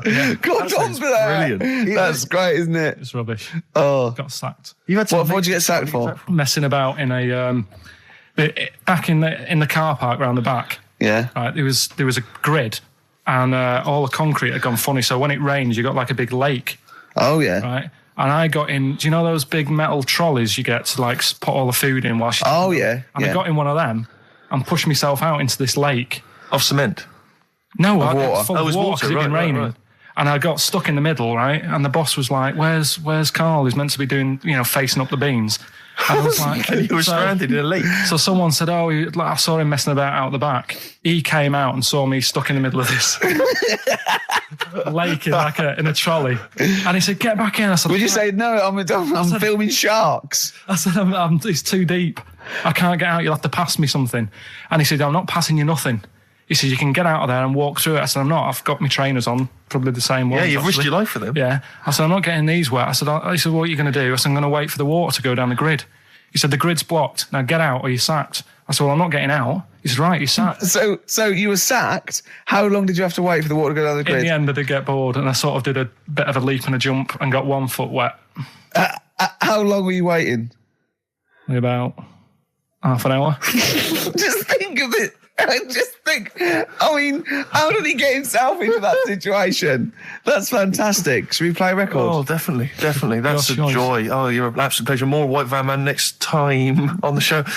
Electric Soft Parade. I keep trying to get the album for free from you, Karl. You've not sorted me out yet. I have to rely on other people to give me different copies. No, of I the did different try, and tracks. I'll keep trying. Please do. This is one called There's a Silence, Electric Soft Parade. Okay, listen, Karl. I think we've covered that. What do you make of the... what do you make of the first genetically modified baby? Oh. Are you worried about this? Do you know what did they do? What? Let me see what it says here. It Well, says, isn't it just choosing the, eye colour? Well, this is the concern, isn't it? That in the future you'll be able to decide whether it's a boy or a girl, how intelligent it is, what it looks like, is it handsome, is it ugly? Obviously, no one will choose an ugly baby, and so on and so on and so on. And so it means that where will it lead? Where will it end, Karl? Are you concerned? I've thought about this a lot. What will us three look like in the future? If they're being, genetically modified beautiful people, what will we be like? How will we be considered in society? True, yeah. But we've talked about this before, haven't we? About the cloning thing. Yeah. That's a bit weird. Yeah. But I don't think it matters, because at the end of the day, right, you might look like some other kid, but it's the way you're brought up that will change your features and the way you are, your personality. If you lie, you get a long nose, don't you? Well, no, but listen, right, because I remember when we, I was growing up on this estate. This is going to be good. Go on. No, it's not. It's just an example of how this doesn't work. Go on. So we don't need to worry, sort of thing. Sure. Right? Okay. So I'm growing up on this estate, and there was this woman about 4 houses down, right, who's a bit rough. All right. Didn't fancy her. Oh God, no. Right, but she had a Why? baby. Well, tell me about her first. I'm interested in this woman. Why was she? It was a very. Was it like being a man in a I dress? mean, I didn't grow up in a posh house or anything. And Sure. I'm not saying that if you live in a bit of a rough house, you're a bad person. What does she look like? But anyone can Tattoos? clean up. Look And like Tony Green with a fag on. they didn't clean up much, right? Oh. Which, even if you've not got a lot of money, you can still try and make Get the some place look jiff. nice. Yeah. Right? But she didn't. And a kid used to take a horse into the house. Sorry. Whoa, Neddy. What do you mean a kid used to take a horse into the house? Where did they get a Unbelievable, right? horse? Must have nicked it from somewhere. Must have done. You seen a horse in it? No. What, is that from outside the saloon round the corner? Yeah, was it just tied up with a bit of lettuce? Right? And, Oh, that's great. I'd Did been Big out. Jake come looking for it? I'd been out. Oh. Nicked Sorry, away. let me get this. This was before the lynching stopped or after? Where did he get a horse from? What do you mean he must have nicked it? His mum said, where'd you get that from? I bought it. All right then, but keep it out the kitchen. I don't want you going cattling rustling. Where did he get a horse from, Carl? And how long did he have it for? Was he leading it or riding it? Mum, open the door, I can't stop. I can't stop it. Open the patio door as well. Looks like we got us a runaway. What do you mean? I don't know, but the thing is they couldn't afford to buy one because they're not cheap. So I'm just guessing. Maybe that's wrong of me. But I think... He had a horse? Yeah, right. So that's why the family didn't have any money. They'd spend it on the horse. No, I don't think, that's what I'm saying. I don't think they would have bought it. So anyway... Yeah, it's wise to whisper, Carl, in case they're listening. Yeah. And they could be in the room next door. It's not buying it, it's keeping it as well. Oh, so I was like in the car with my dad coming into the avenue, and you used to have to drive down it to turn round and you know, sort of go back to our house. You had the traditional method of transport, And the horse was in the lounge, reading a paper, just like walking around. What? And when I was doing, I tried to earn myself some money once by flogging little flowers in plastic cups. What? This is genius. It just keeps coming. What do you mean you're trying to flog little flowers? What do you mean? Wait. Let's play a record. Let's play a record and come back to this, because the story's going to just unravel and unravel. It's going to go on for hours. Let's play a track, Carl. Deeper and deeper. It's like an onion, isn't it? We've created a whole world here where there's a man living with a horse. Just walking around the lounge. I come from the West Country. I've never heard anything like that. I just think of a big sort of like orange carpet and a rediffusion telly and this horse going, I'm fed up in here. Exactly. This is really... I am not taking the rubbish out again. Yeah. Right, play a record. Let's have Velvet Underground. We got that lined up. Oh, yeah, the classic from the first album. I'm waiting for the man. Let's come back to the horse in a second. Little flowers in pots. What do you mean? From that classic first album, Velvet Underground and Nico, which apparently peaked at a disappointing 171 in the US charts. Think of that. And that's obviously Lou Reed, the Velvet Underground, and Waiting for the Man. Yeah, great track. So we were talking, we were doing White Van Man, and we got onto genetically modified babies, but and somehow then Karl started telling a story about someone with a horse, and then he got onto, he was trying to make money selling flowers. Just do the flowers briefly. Well, hang on, I just want to recap slightly. So there was a family, and who had the horse in the family? It was... Because you lived on an estate in Manchester. So the mother was a right pig, apparently. Well, I don't know if that's relevant. You don't need to go that far. But what I'm trying to do is like make a picture for you so you understand what a picture it is. Who did she look like? Bit of a, and no disrespect to her, bit like Pauline Quirk. Quirky, yeah. Right? Okay. I knew you were going to say that. Yeah. I knew it was going to be Pauline. Did she have any tats? I've never got that close to it. Okay, all right. So who had the horse? Was this her son or her husband? No, her daughter. Her daughter had stolen a horse? Yeah, from, I don't know where. I think there was some stables down the road or something. And they kept the horse in the house with them? They kept it in the house. Did they didn't have it for long. No. So, and you said you were in the house one day and you saw the horse in there? No, what happened was, I was, they did this thing at school about raising money for charity, right? For some local charity. And they said, you can do anything to raise money. And they came out with all these ideas, and I thought, that's good. What was the charity? Well, I don't know. I thought, forget the charity. Yeah, that's just a good money-making idea. So, you're a charity. So so I asked my mum for some, she used to have a lot of flowers around the house. Sure. I said, can I just take some snippings off them? And I'll go and buy some plastic cups. And got some soil out of the garden, planted the bits of plants in them. Yeah. Got a tray. Yeah. Had about 25 plants on it, selling them for 25 pence each. Excellent. Did you sell any? Yeah, sold loads. So did you just cut? You didn't just cut them and stick them in the soil? Yeah, they wouldn't have survived. Oh. But I think people sort of thought, well, good on him for trying. But anyway, so I went round to theirs because I thought their house could do with a bit of colour and stuff. Yeah. So it's a bit rough. So as I went, the horse went, thank God for that breakfast. They've been feeding me kitty cat. Yeah. So I got up to the door and they opened the door and it was one of them houses where no carpet. Yeah, a horse in the living room. You know. We've all been there. And the horse was walking around the living room. Oh. I looked quite happy and everything because I always say that about animals. Black Beauty was on.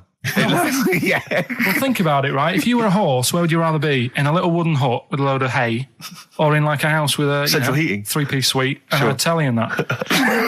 Telly and that? No, but I was saying this the other day. And an Atari. Right? I was walking through London. Commodore 64, rubbish. Exactly. Walking through London with Suzanne, right? Yeah. And you know, like homeless people always have dogs. And she said, oh, I hope she looks after it. I said, that dog is happier than most dogs. Right. Because people always walk past and give it a pat on the head. Yeah. It's with its owner all the time. Yeah. It's out in the open. It's not locked up in a house. Yeah. It doesn't eat, but other than that. No, it does eat, though. They're always all right. So that's what I was saying. I think this horse was doing all right for itself. Do you know what I mean? Well, not many horses have got their own house. Exactly. For a start, yeah. But anyway, that's by the by. Yeah. So anyway, this family, who's a bit. What were we talking about? It was about cloning. Genetically modified kids and all that stuff, yeah. Right. Now, what I'm saying is, you could say, right, Steve, you could have a baby, right? Mm-hmm. And Ricky could see it and say, God, I want one that looks like that. Yeah. Right? It could happen, Rick. So come on, work with him. So you take it to the doctors, and I don't know what they do. They inject it with something or whatever. Yep, that's how it's done. Yeah. And get a little baby, and there it is. It looks the same. Now the thing is, you separate. You both go off and do your own things. Yep. Right. Now, you look at Stephen. You look after your baby. Yeah. You treat it well. You give it good food and I'm a good dad. all the vitamins and stuff. Yeah. Ricky just gives it cheese. Right. So then it changes its looks. It goes a bit fat. It gets tired easily and that sort of thing. Now, when this family, why am I just feeding a baby cheese? Right, this family had a horse in their house.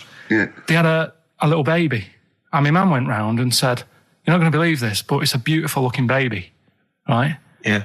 And I was like, well, And the weird thing is, it was a good looking kid, but as time went on, they didn't really look after it. And I'm not saying like abusing it, but it used to run around. It used to play out till like 10 at night. Yeah. It used to chase cars. Right. It was a bit. Did it have hooves? No. Chase cars. Right. What sort of kid chases cars? Oh God! Now, was it called Rover? Did it catch sticks? It's Liam. It was called, right? Right. Now, the weird thing is, it was a good-looking kid, but as time went on, and all that, like, not eating properly, and its hair was all patchy. It's not Liam Gallagher, is it?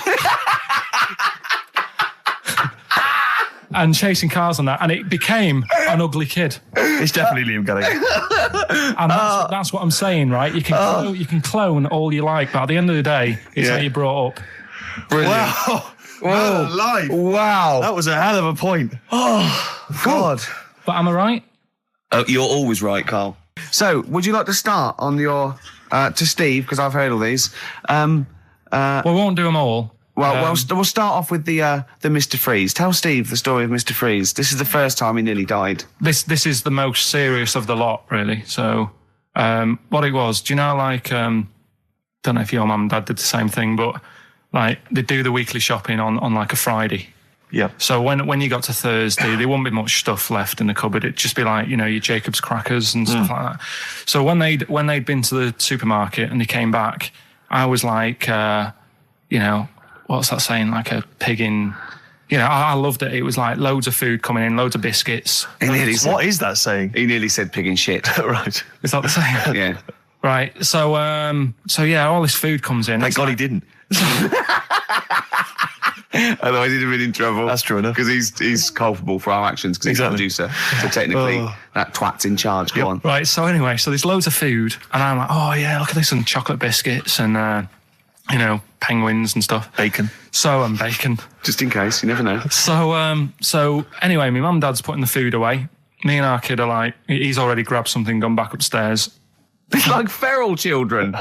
It's like a quest for fire. And then they run upstairs. What did he just sit under the bed, gnawing at some sort of pig's trotter? So I saw, do you remember Mr. Freeze Pops? I do, yeah. So they're kind of like popsicles, icicles. Yeah, but really long, like a foot long, right? Yeah. So I thought, I'll have one of them. So I grabbed it. Went for the nutritious stuff first. Absolutely. And like my mum and dad are putting the stuff away and what have you. And I rip it open and knock it back. Right, straight away, just right back like Swallow that. Swallow it, yeah. But it went down the wrong way, right? So down your shirt? So I was like, oh God, I can't breathe. And my mum and dad didn't even know what I'd ate. Do you know what I mean? I ate it so quick. Yeah. And I'm sort of tapping my mum on the back, going, and she's going, oh God, he's choking again, because I was always choking. If there was one thing, I don't know if I've got like a small throat, but I mean, even Ricky knows I can't drink that much, can I? Yeah. Do you know, or eat pebbles. I'm not a quick drinker. I'd always, I think I'm scared of like swallowing stuff. Yeah. And it was like bottle tops and mint imperials and stuff. I was always choking on stuff. Oh, jeez. So anyway, she's going, oh God, what's he picked up on it now? Drop it. So, hit his nose with a stick. So I was going, I'm choking. At this point, my dad had like I think he'd put his share away, his food away, and he'd gone. His share, I love it. Yeah. He'd gone to watch like Winner Takes All or whatever in a lounge, and I was in the kitchen, and I was starting to I didn't care anymore. Do you know what I mean? I just got to that point where I wasn't struggling anymore. You just thought, I'm done I just for. was like falling to the ground. And my mum's going, get in here, I think it's serious. And my dad comes in and sort of starts shouting at me, saying that's what you get for being greedy. He didn't even know what I'd eaten. Well, it was the moment to teach you a lesson, certainly. So he's there like that, and my mum's going, oh, look at him. And my lips were going purple, and my eyes were rolling into the back of my head. You look like Marilyn Manson. And so anyway, she grabbed me from behind and did that fireman thing. The Heimlich manoeuvre. Yeah. And, winded me. And it came up, and I was all right. What, the whole popsicle came flying back out? You see, that's what I don't understand. Because there was nothing there. No, just a little bit. No, it swells up, doesn't it? Because it irritated it. So it went down your epiglottis. It went down the wrong way. It went into your air canal instead of your throat. And it sort of spasms. And that's the fear. You just got to calm it down and relax. So in time, I would have been all right. Yeah, anyway. you don't. Well, no, you might have. So that's so that's hang on. one. So, but No. But the weird thing is, for 3 days after that, I felt like a sort of a special person. I went to school. I'm saying nothing. I did full days. a special needs person. Yeah. I went to school the next 3 days after that. I didn't wag it or anything. I did full days. I love that. 3 days, turn over. Yeah, exactly. After 3 days, you thought, screw it. Yeah, did a quick history exam. But have you ever had that where you've felt like I've been given another chance here? Right, next one. Weird. That's popsicle. That's popsicle hell. We'll call that. Right, next one. Which one's the next one? Oh, what about your paper round? Right. Can I ask very quickly, did your life flash before your eyes like they say it did? No, I just sort of went really calm and I'm ready for this now. Right. I wasn't bothered, do you know what I mean? You had no scared. regrets? No. It was weird. It was really weird. Yeah. But anyway, the paper round one. Paper round, I'd still say it's the best job I've ever had. And he means it. No, I really enjoyed it. It's like, you don't have to work with anyone else, right? So you make your own rules. Just think of that. You sort of You're spreading information to people, vital information. Giving a service, and no one else is around. You can just do what you want and think about stuff whilst you're cycling around on your bike. It's really good. Yeah. So anyway. Imagine the stuff he's thinking about when he's riding around his bike. So getting in the head of a salamander. So anyway, I loved it, and even though I only got 50p a day, right? No matter what the weather was like and stuff, I used to get up at 4:30 and go and do the round. And why'd you get up at 4:30? Because I wanted to watch the Pink Panther at 5:30, so I wanted to get me paper round done. I said, why didn't you watch the Pink Panther? And then do the paper. He went, I can't sit there thinking I've got my paper round to do. You'll ruin it for him. Yeah. So is it a good job or not? So 4:30 I was up and about. And this morning it was winter, really bad winter, bad snow, freezing cold, really windy and all that. And my mum said to me before I went to bed, she said, don't be getting up tomorrow. I'll give you the 50p. I said, it's not about the 50p. So, people want the papers and stuff. So, conscientious. So anyway, I went to bed thinking, that's it. I've told her I'm still going. So, whatever. Go to sleep, get up in the morning and put all my kit on. And I used to have layers of clothing on because it was really cold. I had a big anorak on with the fur on. I had waterproof pants and I got my paper round bag. And I went downstairs to get out and tried to open the door and it was locked. I thought, God. So she'd locked it so I couldn't go out. So I'm searching around the house looking for the keys. She must have hid them somewhere. I thought, oh God, I've got the papers to do. So I thought, how can I get out? So I went upstairs, climbed out of the bathroom window. God. Right, and to try and jump out of the bathroom window onto the porch. But the problem was, I had so much gear on, I was like the Michelin Man. So I could hardly move as it is. Yeah. And I try to get out the window, and I'm trying to stretch down like that, get my foot on the porch, and my bag got caught on the hook of, do you know how you have a hook so you can put the window open? Right, yeah. The little arm goes on. My bag had got caught on that. I was holding onto the wall and my foot on the thing, so I couldn't sort of pull it away in case I pulled it away and then fell on my head. Yeah. So I'm stuck there. Dangling. My dad comes back from working nights. Yeah. He thinks I'm a burglar. Gets out his gun. So he's shouting and stuff, going mad and going, Dad, it's me. And he had to give us a hand using a... He's heard that wily trick in Manchester before. He had to help me using a washing prop thing, a big stick. What did he do? Well, he said, just hold on for your dear life, and I'll sort of push the paper bag off the hook. Why didn't he go upstairs and sort it out? It was at that point where I was in the middle. There was nothing you could do. Do you know what I mean? It's at that point where you've just got to make a decision. Yeah. And by the time you go upstairs, who knows what might have happened? Sure. Do you know what I mean? You've got to act there and then, not messing around. Yeah. So And you could hear downstairs, now here he is, the Pink Panther. Yeah. Dad! Hurry up! Panther. Ever so pink. Oh. So that was close to death, because I must have been about 30 foot in the air. Yeah. And I would have, that would have been nasty if I fell to the concrete paving. So Well, there's more to come. Should we play a record and come back to this? Because he's got more. Oh, yeah, no. There must be one of them where you did fall on your head. This is the one I'm waiting for. There's got to be one. That was explained so much. Yeah. I nearly broke my back. Jeez. Once. My dad said, I bet I can't kick me height. And I said, I bet I can. And I don't remember this. You didn't tell me this one. I bet he can what? I was in the garden, summer's day, and it was that era when, like, doing kung fu and all that was really popular. Sure. And I was, like, messing about in the garden, punching the tree and stuff. And my dad said... What a kid he must have been. My dad said, I bet you can't kick your height. Kick your height? What, you mean kick as high as yourself? Yeah, so I must have been, like, 5 foot or something then. And I said, of course I can. So I bet you can't. But instead of doing it on the grass, I did it on, like, the concrete bit. Kicked it, actually did it. I went, there you go. But then, like, get my foot down quick enough and land on you paused to say, there, I've done it. Yeah. As opposed to putting your foot back on the ground. And landed on my back, and I'd still get back trouble now. Do you? Because they say that, don't they? So, to cut a long story short, he gave me about 4 or 5 near-death experiences, and he went, and the whole point of this, he went, so that's why I think I'm going to die of something horrible, like cancer. And I went, why? He went, right, you ready for this? Yeah. He said, well, I don't check my balls. Wait. He said, I don't like the feel. Carl, always check your balls. Do you I check don't yours? like the feel. Why don't you like the feel of your own balls? They just... I mean, you know that I don't like bodies anyway. Right. Do you know what I mean? It worries me a bit that you've got all that going on in your body, right? And your skin's keeping it all in place. Right. Stop. We're going down a whole other avenue of discussion. Let's play a track. Let's come back to it. Oh, right. I've brought in this. This is free. You'll know from the jeans commercials. Yeah, All Right Now. Long time ago. Yeah. All Right Now, yeah. But this is a great little track. This is My Brother Jake. Carl, any more? I'll tell that story that you were telling me about your dad when he was driving. Well, it's just that you were talking about... Well, I mentioned Forrest Gump. Yeah. And the Forrest Gump types. When my dad was when he was a taxi driver, Yeah. you used to have to sort of do your bit for the local area. Oh, God. By taking the Forrest Gump people to Blackpool. Yeah. Is that what they're called now? The Forrest Gump people? Is that what the organisations that support them asked for them to be referred to? A minibus with Exactly. Life is a Box of Chocolates. exactly. .com. Well, Forrest Gump types. It must have been, so you work with these people. It was the people with learning difficulties. Yeah. And he used to get 5. Coming home must have been a busman's holiday.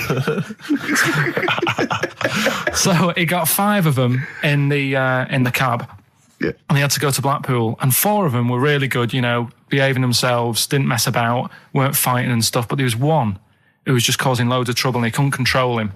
Oh, and what you've got to be able to do with people like that, you don't want them to get stressed out, because it's not good for them. It stresses them out, and you could end up with a bit. Thanks, Dr. Karl. You could end up with a bit of a riot on your hands. So he thought, I'll nip this one in the bud right now. And he pulled up just on the outskirts of Blackpool. And he took the one out that was causing problems and put it in a wheelie bin.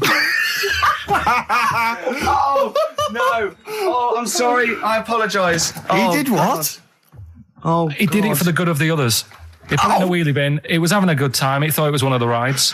Can you stop saying it? Him. Yeah. He was having a good time. And once he calmed down, my dad went back and picked him up, and he was fine. He had a good What, time. he left him in there the whole time the others were in Blackpool? No, he left him there, not the whole day, probably about an hour and a half. In a wheelie bin? In a wheelie bin. Why couldn't he get out? Because, like, his arms were trapped on the thing. One of those... He tied him up?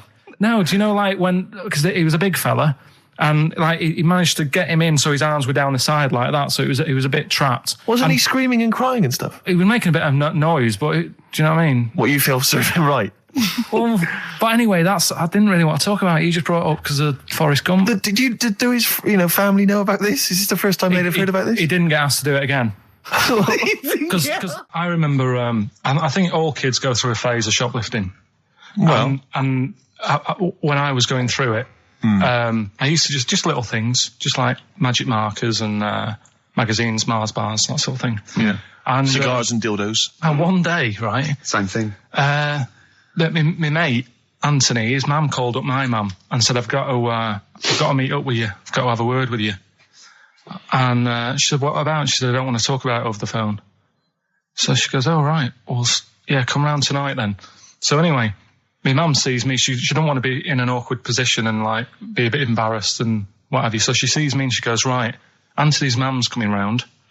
What have you been doing? Yeah. So I go, oh, God. I said, I've been nicking stuff.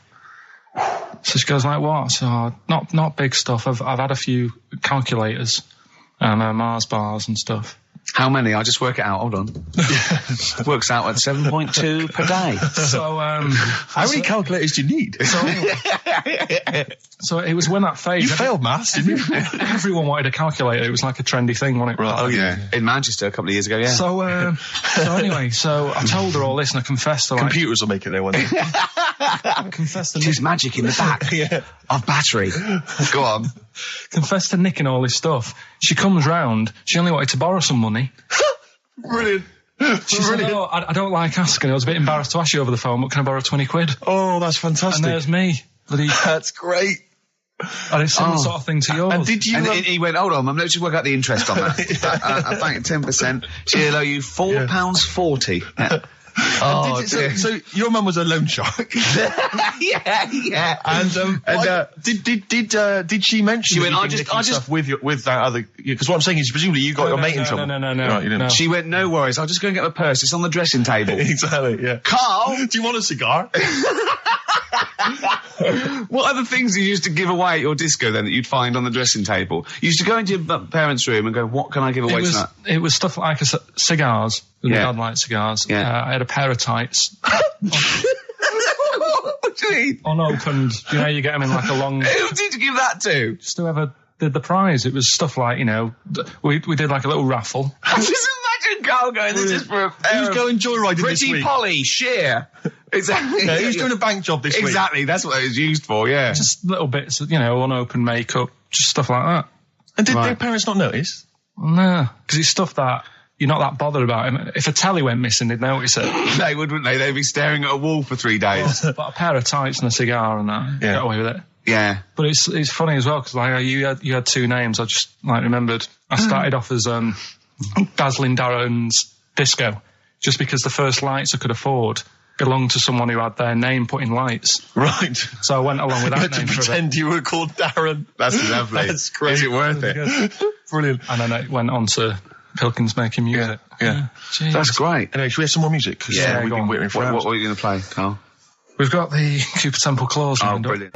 I'm going out today. I've never bought a suit since I was like 11, right?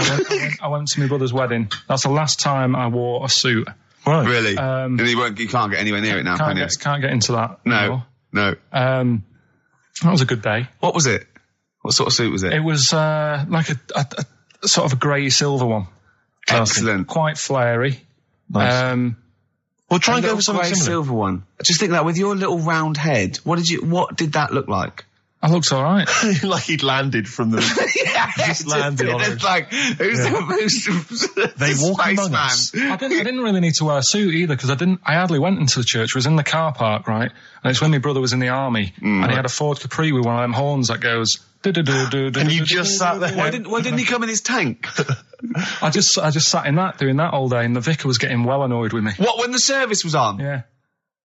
It was Brilliant. driving everyone up the wall. Were you just allowed to do what you wanted when you were growing up? Like Nelson Muntz from The Simpsons?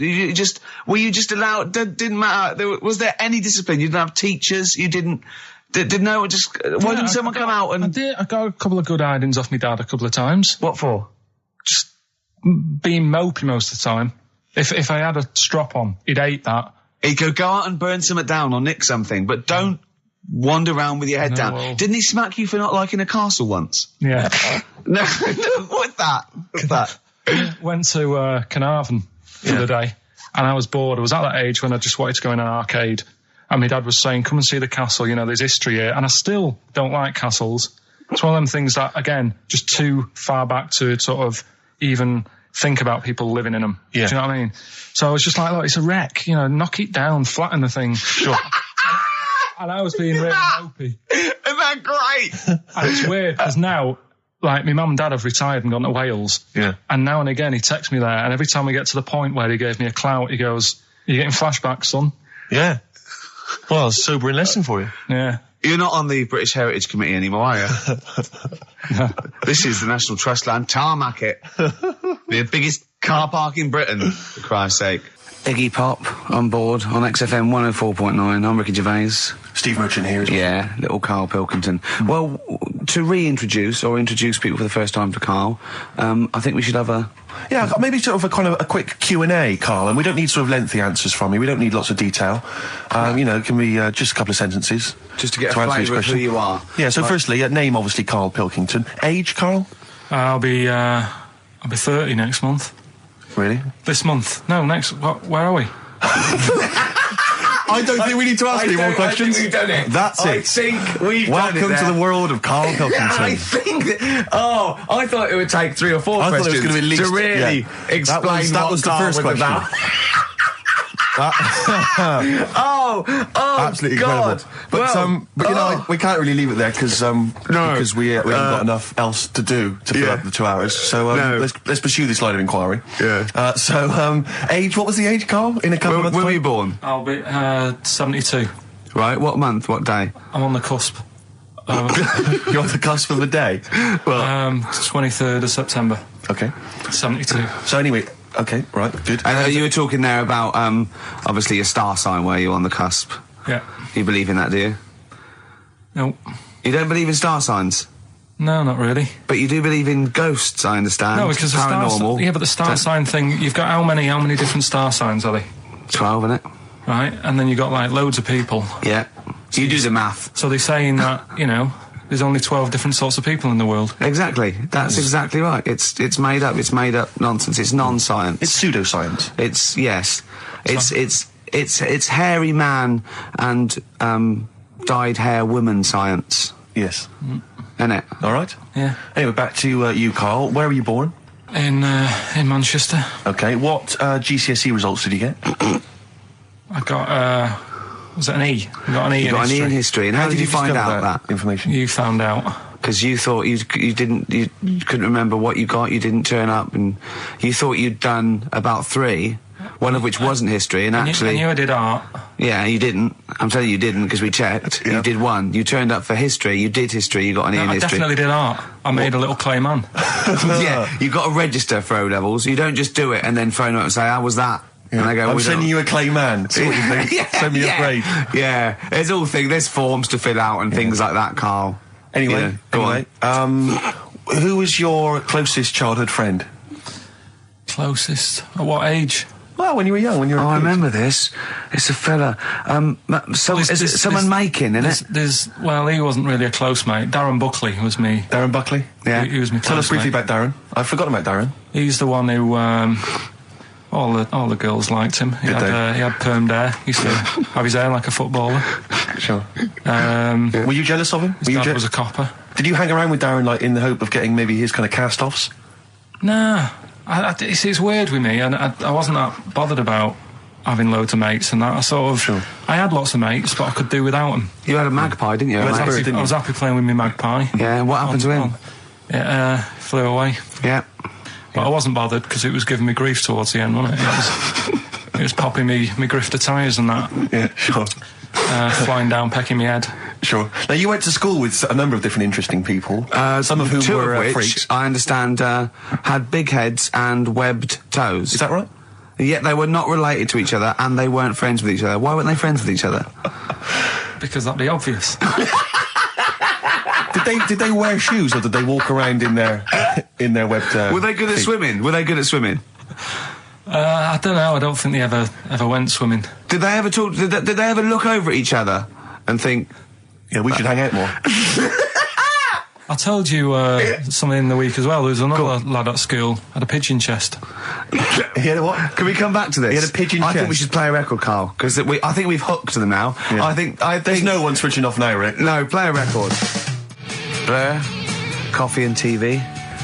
Karl, I said it's not the best Blur song when it was playing. You know, I don't want to diss it, but, you know, it's not the best one. I mean, that's fact. Sure. You know. Yeah. Karl went, like the video, though, that little milk carton. Yeah. Bit sad, it's tragic, isn't it? He went, this is all to himself, I'm not even joining in. And then he went, yeah, but it's alright at the end. He goes to heaven, he finds a little girl milk carton. Just lives out a little thing and is that like you on your paper round, that little milk carton, walking around like that? I imagine you. Oh, people don't know, but if you just tuned in, Karl had a paper round. It's his favourite job ever. And he maintains it's the best job he's ever had. Isn't it, Karl? Go on. I don't know what's so weird about that. It's a paper round. Yeah, but look, forget it's not all the most that. fulfilling of jobs. Look at the way it works, right? You get it out of the way at the start of the day, so you got the rest of the day to yourself. It's the same as signing on. You're your own boss. You know. Same as signing on. Well, you're not your own boss. The guy at the news agent's your boss. Yeah. But That's great. You've proven me wrong there. Yeah, that's great. Nah. Yeah. Nah, not really. Would that stand up in court? Where you were found with the dagger? Nah. Was I? when are we playing the new game? Oh, Karl's got a new game. Karl's very excited. We were talking about something before. Yeah, well, the freaks used to go. You had people with big heads, two web feet, didn't hang around each other. That would be too obvious. You had a fella with a pigeon chest. Yeah, what's the story with the pigeon chest? Don't know how it happened. It was like it looked like somebody sort of hit him on the back with a big hammer, and it had come out at the front. Yeah, and I've never seen it since. Could that have been the answer? What? Why he had it? Why had it? Possibly, I suppose, in your neck of the woods. Yeah, don't know. Never asked him. It's just come back to haunt you, has it? The pigeon chest? No, it's just that you know, when you mentioned about kids at school, I forgot all about him. He's talking about the kids with the web feet and the big heads. Yeah, and I forgot about the little old the pigeon boy. Yeah, pigeon. Yeah. You remember that time when I nearly died when I choked on a Mr. Freeze pop? Right? No, tell us that one again. No, I told you, didn't I? Tell us again. Yeah, but the people will remember it, and then it's... They weren't listening. Go on. What happened? It was ages ago when my mum and dad used to go out shopping on a Friday. 1970s? Get the food in. get a week's load of food in the cupboard and that, and we'd, they'd come in with all the food, and we'd all be like, oh, God, there's no food left on a Thursday, really, so we'd all be hungry on the Friday by the time the food got in. I love that, that they wouldn't eat it. I imagine him like jackal puppies. Yeah. Just like licking your parents' mouth for food as they come through the door. So they come in from the supermarket, they're emptying the box. Our kid had got some biscuits and what have you.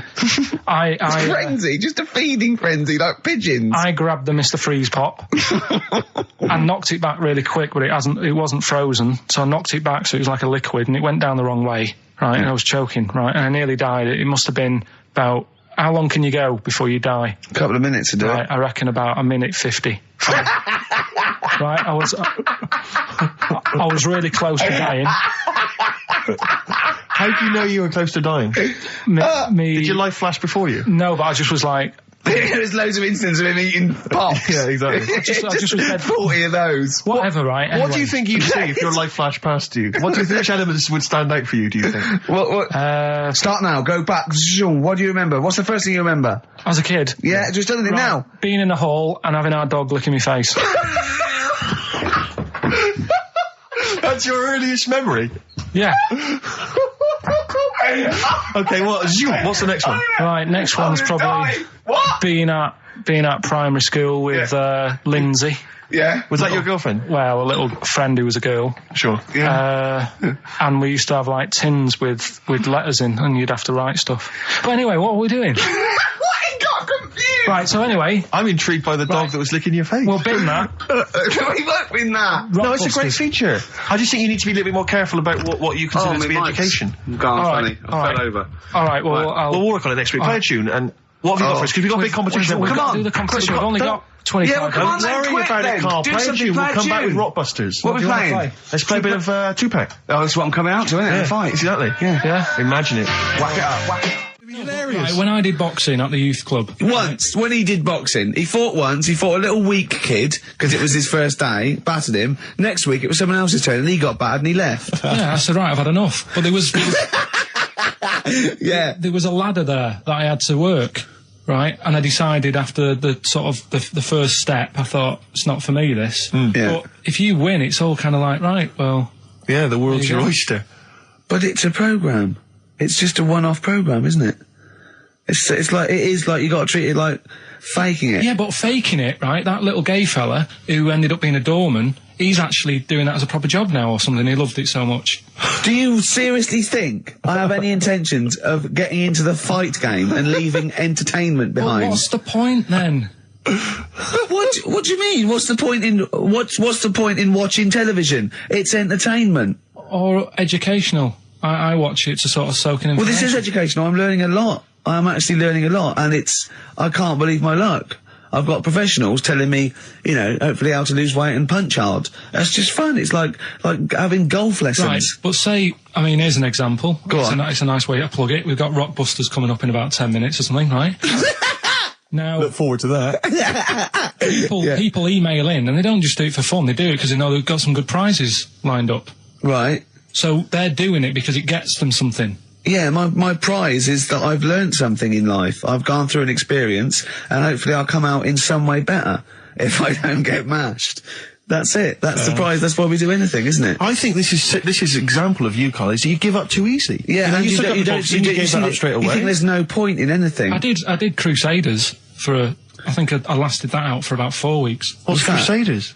Well, it was my mate, right? He was religious, Uh-huh. and I'm not really. But No, I mean, you believe in ghosts, though, and shadows pushing people off bikes. But go on. it's the same time. I think I told you once before that I went to the church with this lad because Right. I swore, and he said he was going to tell me dad. Yeah. I was effing and jeffing. So he said, if you're going Is that how they get people to church nowadays? I love that little kid that, yeah, he hasn't got the idea of the protection game. There's nothing in it for him. Either you turn to religion or I tell your father. Right, so I went to church with him and that, and then the next week he said, I know that was rubbish and you didn't enjoy it. It's when I got kicked out for messing with the tennis ball in the pews, right? I don't think we've heard that, but I don't think we could possibly go into that now. Summed it up. Yeah. So, Well, no. No, come on, that's we'll it. come back to that. You had a Okay. tennis That's the ball and story. some pubes. No, in the pews. In the pews, right. Yeah. But anyway, so I went there and I said, I don't think much of this church thing, it's a bit boring. Sorry, and so you went to church and you ended up in the Crusades. No, what's it's the called crusade? Crusaders. What it is, it's meant to be the fun part of religion for kids. Uh-huh. Right. And my mate said, oh, you want to come along? It's, you go on a Friday night Yeah. and do it on a Sunday as well. Right, so I went on the Friday night. It was brilliant. They had Sabutio, played table tennis in this dead big old house. And what do they do at the end? Say, I hope you enjoy yourself. Remember, God gave you all this. Well, it's sort of, enjoy the simple things in life. You don't need computer games. You can play table tennis and, that, and talk with your friends. Yeah. And blah, blah, blah. So, yeah, that's all right. I think you'd be happy in a young offenders institution. You get to clean the toilets there But as don't well. forget, Carl, I think God invented Nintendo too. Right. Well, anyway, so that was all right. I loved it on the Friday. Yeah. And my mate said if you go for 4 weeks in a row without missing a day, Yeah. you get a free badge. And, I was And like, salvation. I don't like all this sort of being stuck in stuff. Do you know what I mean? That's Yeah. what we had in Yeah, at don't get school. tied down. Yeah. Do you know what I mean? It's like, every day. Yeah. Right. So, anyway, so you've got to come again on Sunday. So I thought, well, we'll have another game of table tennis. It'll be all right. Yeah. So anyway, I go on the Sunday. Who was this servant of God? Right. I go on the Sunday, it's like a totally different club. There's no table tennis, That's how they trick you. no Sabutio. Yeah. They start handing out Bibles. Oh. And It's I like a th- I was timeshare like, hang thing. on a minute, right? They trick you. So I didn't go again on Sundays. I used to just go on the Friday. Just go on the Friday. Brilliant. Brilliant. I'm amazed no one else saw through that.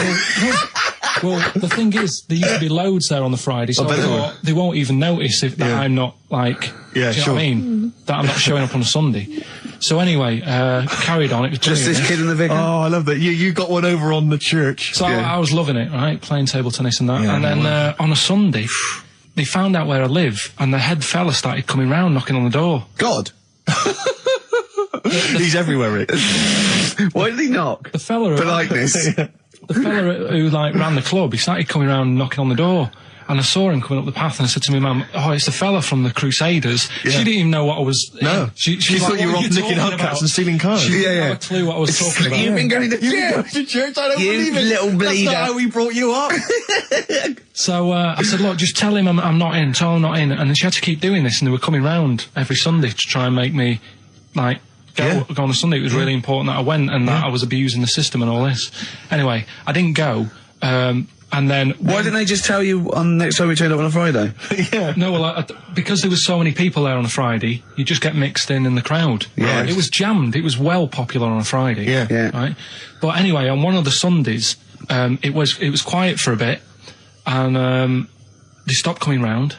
So I thought, right, I can go out again, right, on a Sunday, because I used to avoid hanging around the house. What sort of reign of terror is this? Incredible. Right. So I thought, it's like the Spanish Inquisition. So I thought, great, they forgot about me. Yeah. Everything, I can carry on in sort of normal life now. Yeah. And I was playing out in the avenue. Fella comes round. And he goes, there you are. You know, you're always busy on a Sunday. You enjoy Fridays and that, don't you? I was like, yeah. He goes, well, come on, you've got to come with me. And I couldn't get out of it. No. You know what I mean? It's like, what could I say? Charlie says. Right? Yeah. So, anyway, he nearly killed me in a car crash.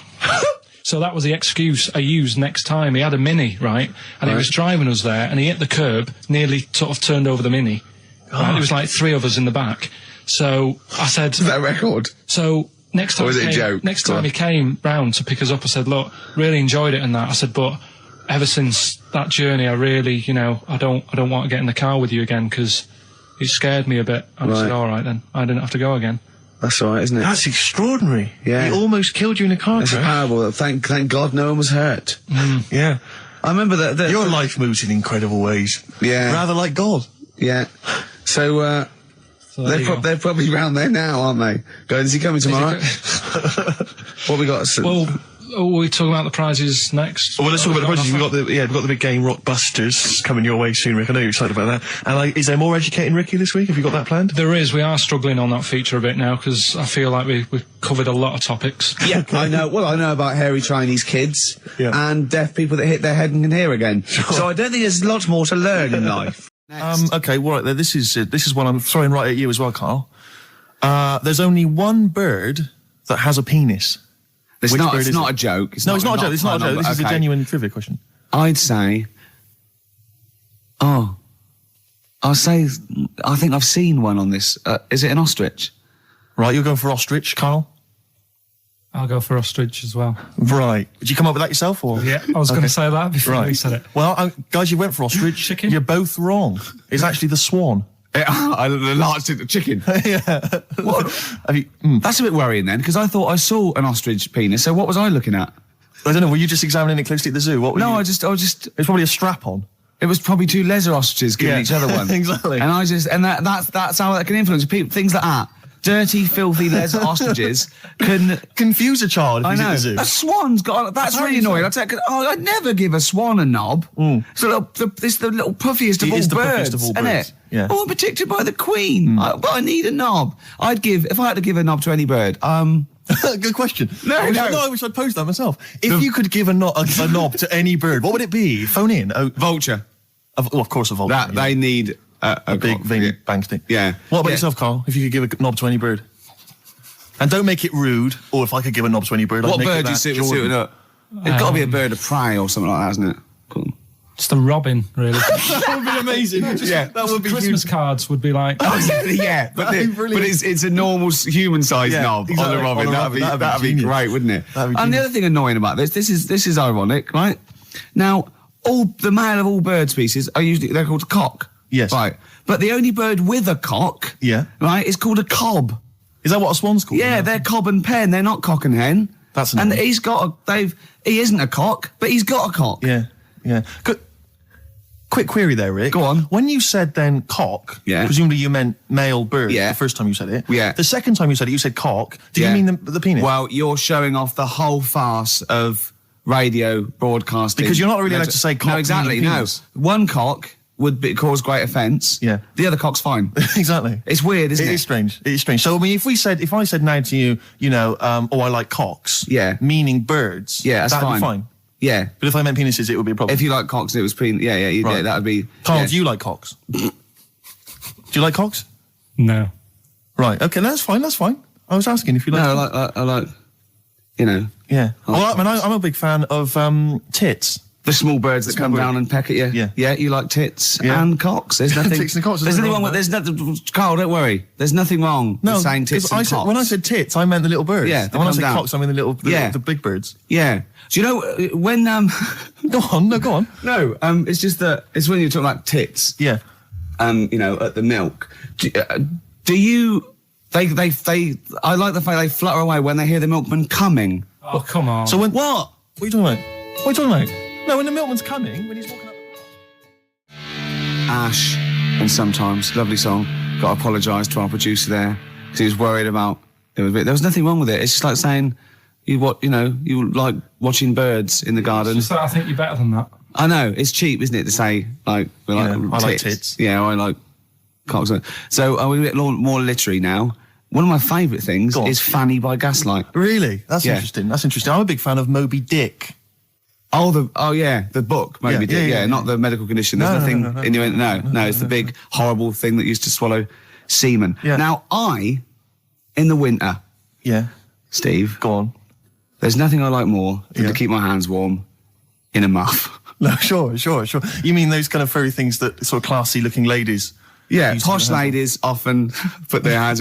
you know when you have a nice, like, a party and they're all leaving... Party, yeah, a winter party. And you might take the wrong hat or something. There's nothing I like more than to see two posh women with their hands in each other's muffs. Oh, that's always a fun And they're going, oh, this must be yours. Yeah, that is always funny. Yeah. That's always funny. Yeah. But, seriously, no, I'll start this, you're right, I've got a degree I just remembered that my favourite Beatles song is Come Together. Yeah. Now, we're going to stop this now, Karl, because it's childish. You're right, I've got a philosophy degree, for Christ's sake, and it's about time. Who's your favourite philosopher? Do you mind me asking? Well, I would tell you, except when I ever talk about it, I go into a Cockney accent. Really? So it can be like, my favourite philosopher, I like a bit of Kant.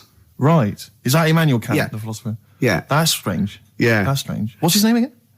Kant. Oh, yeah. That can be weird. Can be strange. Look at Karl's Look at face. his face. Look at his face. Join in, Karl. Undo your trousers. Just We'd let be it like hang Stan out. Let your Boardman cock hang when he out. told the Fokker joke.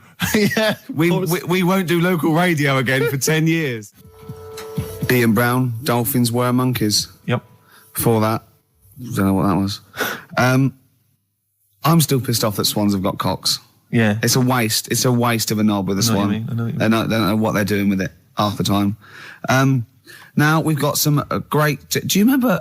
We're stopped all the silly innuendos now. But do you remember... I think it's because they've got a long neck and to balance them properly in the water. a counterbalance. What are those things that boats have underneath? A rudder. No. No. Yeah. You know what I mean? Like the keel yachts. thing. Yeah, the big... Maybe. Yeah. Do you know what I mean? It might be. You might be right. Yeah. Balance. But ducks would need one as well, wouldn't they? Ducks don't. Because they've got short necks. Oh, I see what you mean. It's the necks. Yeah. So hold on. So do you think that's... So long necks, long knob? Don't look at me, Gervais. That's Steve. I know. No. Sandy Tossfeg's got a tiny cock, hasn't she? But she has got one, which is interesting. That's libelous. I just like to say now that Sandy Tossfeg has never had a knob. No, she's not. Well, you're not lying about the neck. No, she's got a little neck. tiny That's little fine. neck, That's clear for all to see. I just remember a bloke I saw on Opportunity Knocks once. Opportunity knocks. Yeah, it was a pianist who it's true, and his name was Wayne King. Do you like Wayne King? Karl, what's your opinion on Wayne King? I don't know his work. You're not a fan of his work. Okay, no, that's fine. Karl, we asked your opinion, mate, and you've given it, and that's all we can ask for. Oh, no opinion on Wayne King. If you're a fan of Wayne King at home, please get in touch. The email address I had, ricky.gervais@xfm.co.uk. What was the number again? 08700 800 1234. You know, if you like Wayne King, or if, you know... No. Oh, what are you talking about? We're asking someone's music opinion. It's a music station. What? Oh, you're It's going to be like this all day. If Let's talk about you and your girlfriends again. I think people enjoy that more. Oh! Wow, You are grumpy. Why are you grumpy? You're all grumpy because you've been loaded. Come on, tell us. Come on. I think I've got SAD. What's that mean? That thing when it's Sade. dark. When it's dark outside and you feel depressed. Oh, yeah. think I've got that. But you're from Manchester, aren't you? Isn't it like pitch black there all the time? Isn't it like which country is it? Iceland, where it's like dark all year? The land of the mole people. No, I was telling Steve before. In fact, I'm not going to bore you with it. Go on. What were we saying about Wayne? Well, you bored me with it earlier. Can't you bore him with it? Yeah, it's only fair. What were we saying about what? Wayne King. Carl, play a record. Oh, that's disgusting, Carl. You're a pervert. Yeah, just for 1 week only, we're back at score, okay? There's innuendos. We laugh when we say the word bender, cock, tits meaning birds. Karl and Ricky sitting in a tree, Kissing. Fella just phoned up and said you were talking about waterfowl before. The only bird with a penis is the swan. Mm-hmm. And he said that it was worried him about the ugly duckling. They'll go about, he turned into a swan, but ducklings, they're not called ducklings, they're called cygnets. I pointed out that the swan in question didn't understand because he thought he was a duckling. Yeah. And that all the other ducks sort of laughed at him because he was all gangly and everything. But they turned into a swan and he realised, I was a swan all along. Yeah, the ugly duckling story got me through so many bleak nights as a child. You couldn't wait to one day turn into a swan. Still waiting for it. So you can have a knob, presumably. So you can have a, cool. Yeah, because... look, Carl, don't worry, because it's a nice little... No one's going to complain about this. This is lovely, childish, lovely little innuendo. There's nothing nasty or vicious. There's no hate. Anyway, off air, you're a different kettle of fish. You were trying to get us with the Gaylords joke. Yes, he was. And he tried to do this. We'd done the Gaylords. Did you see that film last night, Gaylords now? Carl, trying to get his own back, went... Did you watch Gaylords last night? Brilliant. It's got to be, did you see that film last night, Gaylords Say No? And then you say no, and we all point and laugh. And as we definitely know, it's a duck, so he hasn't got a cock. He has not got a penis. Penis, sorry. That was a mistake. There, I did say cock. Did you mean penis, though? Yeah. You shouldn't have said that, Rick. I'm really sorry. You should have pretended you meant bird. Oh, I'm really sorry. Which bird's got a cock? Swan. Swan. Okay, nice one. The Jolly Green Giant. He had quite a distinctive look, which is obviously one I've been thinking of exploiting. What, the little I know, the little sort of like a little dress. Was it Corncroft that made up his little skirt? Yeah. What was the Jolly Green Giant so jolly about? Probably, he was very pleased. It can't have just been the sweet corn and the peas. No, I reckon it was this enormous jolly green knob. I mean, he must have got up every day and gone, look at that. He must have been so happy. The only thing that's like, in the case of the Jolly Green Giant, or like when Gulliver was a giant and he was in Lilliput and all the Lilliputians, they helped him out, they were feeding him and stuff. Yeah. If you're a giant like that in that situation, how do you sort of have a little sneaky tug? You know, a little tug, a little J. Arthur Rank. I don't know, because it's like... It's very tricky to do that. Because you're as big as their mountains, exactly. aren't you? You can't hide. They go, you know, I mean, there's no... All the little village probably just thought it was a tidal wave or something. Do you know what I mean? That's pretty grim, though. Yeah. I mean, the tidal wave was pretty desperate. I know. It's how would he have gone to the mayor and said, I need a Kleenex the size of a tennis court and a gigantic copy of the Daily Star. But why are you dropping off tickets? Are you a little bit... Because I thought you were married and stuff. Why do you suddenly got this obsession with Gervais? Because I'm a bit rough, aren't I? Yeah. It's like when you see Dale Winton out with those rough boys. I'd like to get one of my own. When a top celebrity in a lovely-looking suit walks down the corridor with his penis out... Yes. Yeah. I know that I'm still attractive. You know you've arrived. I was inaugurating the same way. For me, it was Des O'Connor. It's like it's the passing on of the baton, if I may use that euphemism. and you've been battened. Well, it's fantastic. Well, it is a pleasure. I don't think I'm complacent just because I'm mixed with you. I still wake up and think, I don't believe it. I'm mates with Jono. Can I just point out one thing? I was listening to the show last week and I heard you, as always, revealing a little too much about yourself, if you don't mind me saying so. Yeah. Steve tried. Not as much as you. No, but that was just for the benefit of the room. And talking about when you used to occasionally urinate in the sink. Yeah.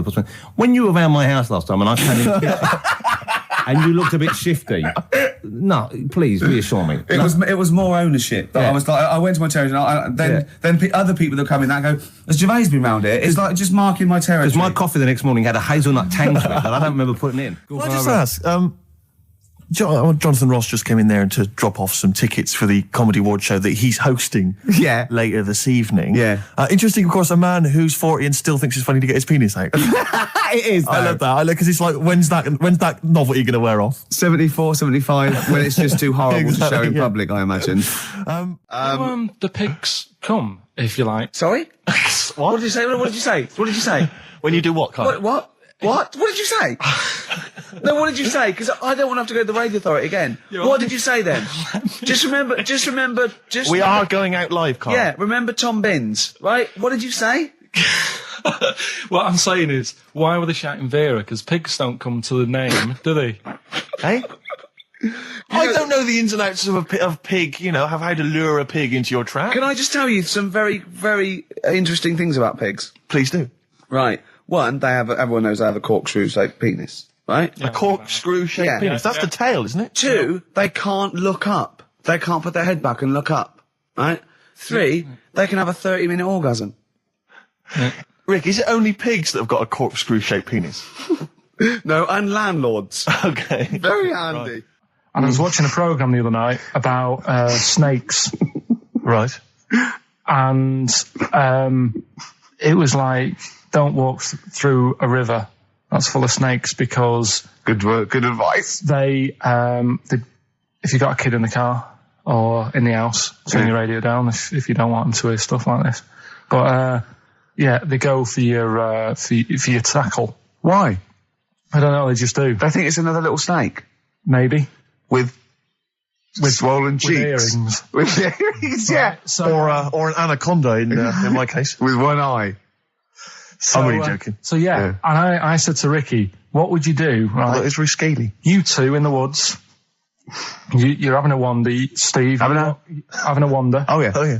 You walk through the river. What, me? And yeah. Okay. Because you're tall, so it's like you can check out how deep it is before Ricky goes through. Right. Yeah? Which you do. Right. You do that sometimes, don't you? Yeah. But a snake bites your tackle. Yep. Yeah. And say penis. Yeah. It's the correct word for it. It's not offensive. It doesn't sound nice. Say it. Say it. Penis, but I don't. Oh, like you the sound dirty little. Dirty little slut, Karl.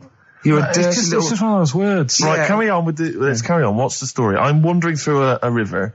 Yeah. And the snake bites your penis. Yeah. Right. And you know, Ricky doesn't leave WC1.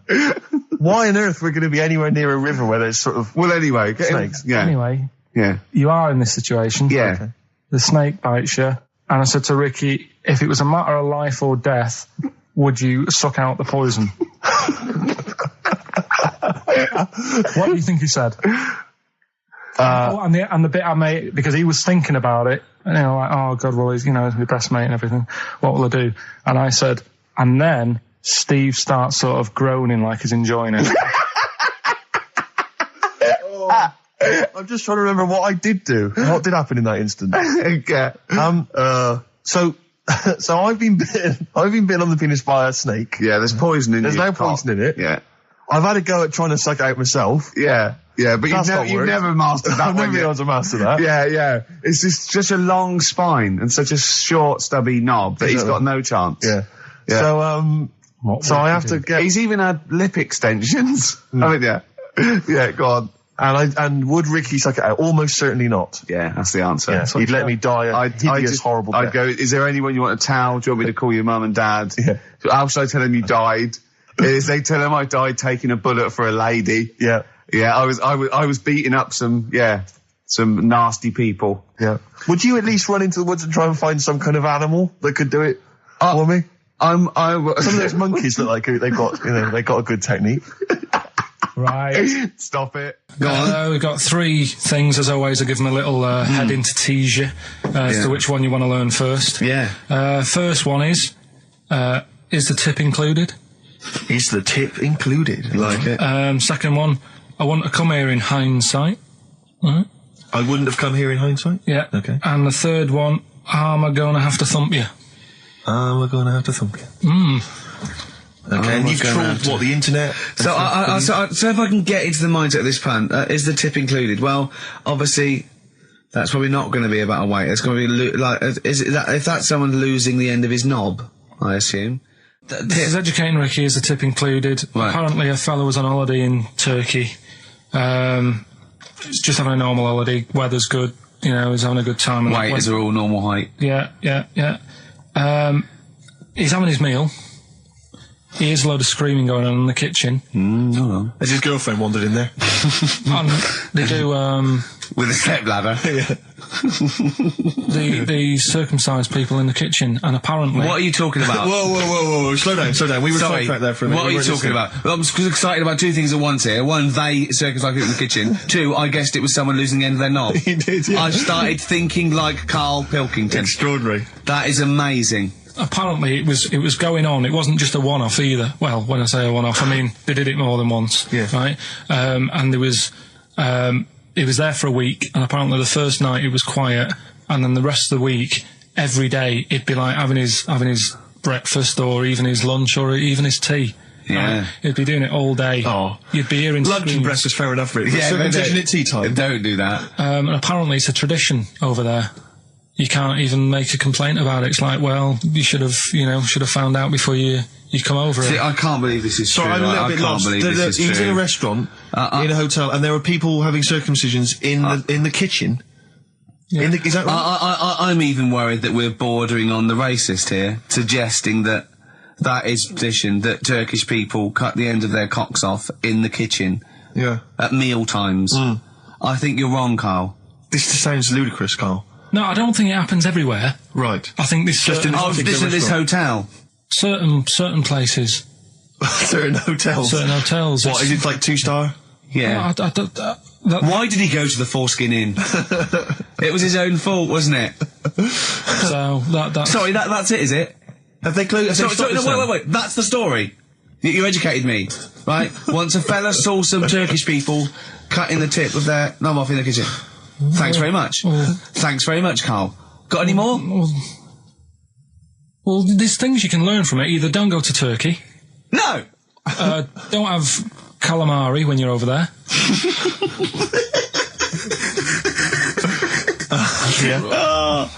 Karl, you've done it again. Well, all I'm saying is, right, there I was at the pub quiz. I go to the toilet, not thinking about anything. I try to go, right, there's a little gay fella next to me. I love this little gay fella. Now, the weird thing is, there's nothing stopping him having a little glance, right, because he's allowed in the fella's toilet. Yeah. Now, I'm not allowed to go into the woman's toilet and have a little look round. Right. So all I'm saying is, should they have another toilet area? What, for gay people? Yeah. And so this would be gay men and lesbians? Is that going to complicate things? Well, I mean, I can only assume. I mean, to what point? Ask your question, right? If you're intimidated, that's a shame. But you know, most gay men aren't looking at your knob. You know that. What do you mean? I can only say that 99.9% of gay men who use a urinal standing next to what they assume is a heterosexual man aren't looking at his knob. What are they doing then? They're emptying their bladder. No, but the thing is, I can't talk. you're politics with Karl. saying like, about would you have one toilet for lesbian women and gay fellas, right? What does that mean? Yeah, would it be mixed? Would it just be? Well, would it have a man on one? That's heterosexual man. One little picture of a woman, there, and then what? What would the little icon be? A man and a woman? A man and a woman. Just having a chat? Yeah. In pink and dot But lines. you couldn't mix them, because then what would happen is you'd get people who are going, oh, I'll play up to this a bit, What, pretend to be gay? and sort of grow a moustache and shave their head. And pretend to be a lesbian. Right. Yeah. So, I see, so you have people pretending to be gay so they could go in and have a look at the lesbians? Yeah. Right. So that would mean that we need 4 cubicles now, wouldn't we? Yeah, no, this is fine. 4 cubicles. So every pub How now... many toilets do we need at Every the pub's moment? now got 4 toilets. Oh, Karl, bisexuals. Yeah. Now, interesting. Bisexuals. How many toilets do we need now? Call the council. Do you use any? Huh? No. No, because they're interested in everything, aren't they? Because the little bisexual fella will be looking at your knob. Right, with them, Yeah. what you do, you just have a door, you open it, and there's one urinal there, so you can't get a queue. They have to sort of wait. I just thought that, well, why can't there just be a thing between the urinals so no one can look at anyone else's knob? Wait a minute. Just to go back to Ricky's point, what stops, even if we've got the toilet for gay men, what stops the gay men who want to have a look at your willy going in the regular toilet and pretending that they're straight? Most men don't Who is going to police this? Don't wear gay across their No, head. exactly. They don't have a tattoo. There's no branding yet in the British house where they have to declare. So we're going to have to expand this. What So we've do all you- got to carry identity Do you know cards. you can see a gay, can you? Coming a mile off. No? No, I'll just hold it in next time. No. Can you tell gay men? Do you know a gay man? I'd say probably if you did if you lined some people up and said point them out, I reckon I'd get. But hold on, we're not talking about people dressed in leather with the arse cut out and an handlebar moustache. Yeah. We're talking about, the everyday, No, non-seen. of course, well, yeah. But I mean, suppose I put you in a room and there was 10 naked men, right? Yeah. And there's 5 gay men and 5 hetero. Could you walk along that line looking at those gay... Am I naked? No, you don't have to be naked. Why would you have to be naked? To catch them out. Play a record! How would you catch them out? Don't go into it. Don't go into it. Don't go into it. Play a record. You know, talking about operations and that, you were saying, can you have a sex change done on the NHS and that? No, you can. Well, you say you can. I think that's a bit... It's not that important to have done, I don't think. Well, it depends if you desperately want it. It depends if you feel that you're born actually a different sex. Right? And then you went on to say there's other things that are done. Get this, Steve. Someone, if the cat's got a bad liver... Kidney. Right, bad kidney, can have it done for $5,000. Yeah, you can have a kidney operation. But what's wrong with that? If you've got $5,000 you want to waste it on a cat, then fine. Get another one.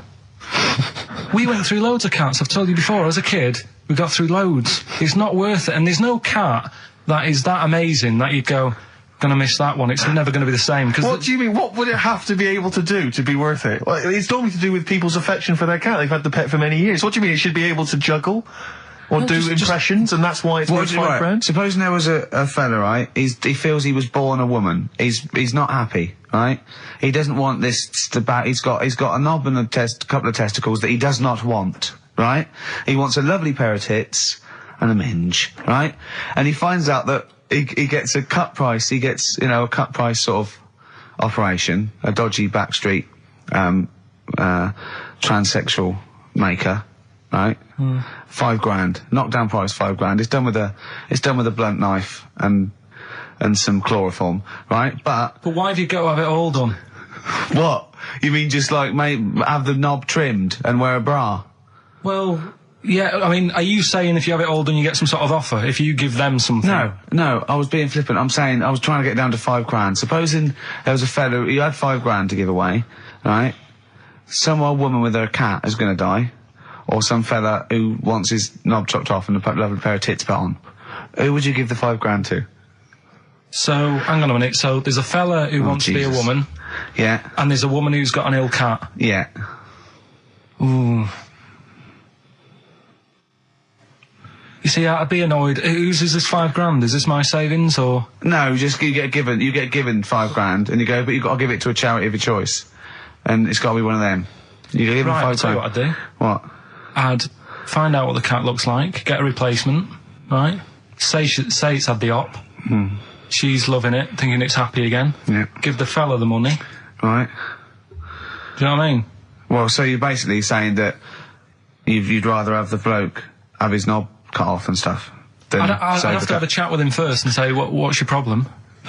And say, why do you need this doing? And I think they go through that. I think they go to counselling and live as a woman for... Like a second opinion thing. I'd just be saying, right, are you sure? Yeah.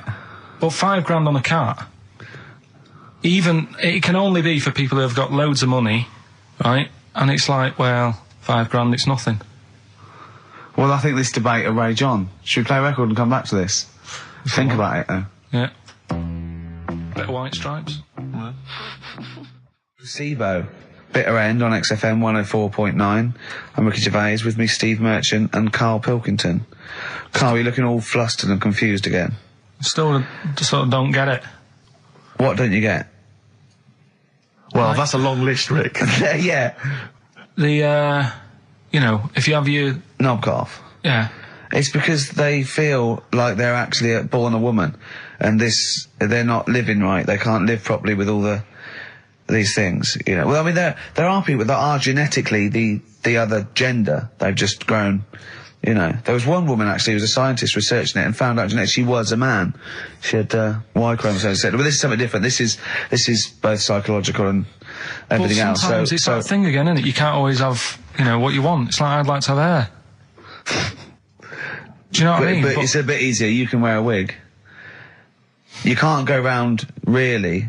Well, you can put on, you know, false breasts and tuck it in. That's just it as well, isn't it? You see, you say, you know, you could have the operation done and that, and yeah, you might sort of feel as free as a woman down below and that, but at the end of the day, you still look like a fella. Yeah, here's a bra and a split tennis ball.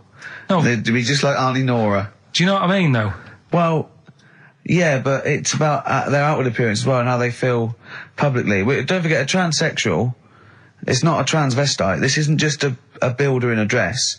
They have the hormone replacement as well, so they get estrogen, so they and electrolysis, so they have, you know, their face looks different, they don't go bald, they're slighter, they you know what I mean? They're the real thing. A transsexual is now the real thing. Biologically and politically and... But they'll still be a man, won't they? Well, it'd be embarrassing if they don't tell their new partner and there's pictures of them, you know, down the pub when they were 24. But you probably sort of get over that, don't you? They go, it's just a fellow with a beard drinking the yard of ale. That was me. Well, interesting story. Probably should have told you this before the honeymoon. Do you know what I mean? It's like you can have all that done, right? There's stuff, you know, you could have your bits done, right? You can have, like, false teeth, but you know that when you see an old person with a good set of teeth, it's like, well, they're false. There's no way you've got good teeth like that if you were brought up in, like, the 30s. But what would you do if Suzanne said, look, I've got a terrible secret, and she showed you a picture of this kid, this little boy, growing up, you know, playing football, and then the pictures stop at 20, just before you met her, and she goes, and she shows you a nice pair of bollocks in a jar. She goes, they were mine. Well, first thing is he'd take back the gloves you bought her last week. Would you go, oh, I can't go out with you now? Or would you say, well, you're the same person? Oh, I've blown his mind. Yeah, I really have freaked him out there. She is into sport. Hey? Should we play a record while you give her a call? No, but what I'm saying is right, it doesn't matter what you have done. We can wrap this up here because I've got it sorted, right? Okay. Doesn't matter what you have done. At the end of the day, it's obvious that you've had it done. If you're a fella and you've been changed to a woman, I could spot you, right? Mm-hmm. If you can't though. I tell you what, I was at Suzanne's mum and dad's right up north last week, and I went to the off licence, right? Yeah. And I went in there, never seen this fella before, right? Soon as I walk in, I eye him up behind the counter, go, all right, mate. Oh, hello. Oh, hello. I notice he's got a wig on, right? Yeah. Now, it was, I kind of looked and I thought, yeah, it's a wig, whatever. And then I thought, I wonder if it is. And as I got to the till, I said, how much is that? He said, 50 pence. I said, great. And as he turned to the till... Were you buying Suzanne a gift? As he turned to the till and he did that sort of angle, you got the profile, you see the bit sticking out of the back, you go, that's a wig.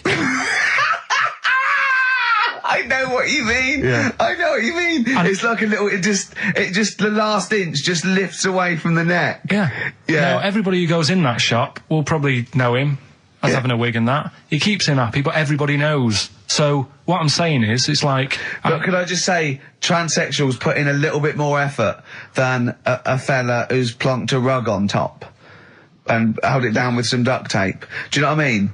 You know, the only giveaway often with a transsexual is the big hands. They can't do anything about that. That's the only thing, you know. Right. But I mean, transvestites are different. You know, they are builders in the dress. You go in a supermarket, you turn around, you see a 6 foot woman, huge head. You go, all right, love. Do you know what I mean? You know, down below, she's packing more than us 3 put together. That's what I'm saying. But you know what I mean? That's when if Eddie Izzard, right? You're meeting Eddie Izzard, right? Who likes to pop on a dress now and again. right? What's the politics with that? Do you go, because he walks in, he's all in evening gown, and he goes, all right, Karl. And you go, all right, Eddie. And it's in a busy pub, and you go, oh, why is he? And you go, do you say, do you want a pint of bitter? And slap him on the back like you would a mate? Or do you go, that's lovely. That's a lovely dress. Do you know what I mean? What do you do? What do you do with a transvestite? Would you compliment a transvestite? On their lovely dress? If he was wearing a nice dress? In the same way that you would if Suzanne was wearing Probably a nice in a frock? different way. I'd probably say, that dress, you know, looks nice. Be even nicer on a woman. Right. Do you know what I mean? So you try and change the way they think? Yeah. Yeah, you'd want to teach them a lesson. Yeah. Sure. In a way. Yeah. It's just, it's one of them things I can't get my head around, to be honest, right? I can handle hairy Chinese kids. Yeah. Is it true to say that you've never been able to handle a transvestite? So I'm just going to add that to the list then, Karl, of things you can't figure out. It's like 4 volumes. And when we went out with Robin, and... what does this mean to anyone? Yeah. I'm just having a conversation about people they don't know. Go on. Well, it's enough, innit? His name's Robin, he's got really small thumbs, right? He looks a bit like Millhouse, doesn't he? That sums it up. He's like Elephant Man, you know what you get in there, right? Robin, he's got little thumbs, right? So I came I wonder if he's listening. I wanted to do some research, and I thought, I wonder if there's anything on small thumbs, right? I found something. Do you know the saying, rule of thumb? Oh, is it an inch? Well, do you know what the saying means? Is it hitting your wife with a stick? Yeah, Okay, apparently. come on, explain. Well, rule of thumb, you know what that saying means if someone says... Kind of, yeah. Well, it just means... a rule of thumb, it's a general rule. Yeah, Yeah. exactly, yeah. Right? Well, where it actually came from is years ago, husbands weren't allowed to sort of clout the wife with anything. What was it like in the past? I know, yeah. You couldn't clout your missus. With anything wider than your thumb. The stick had to be the same, no bigger than your thumb.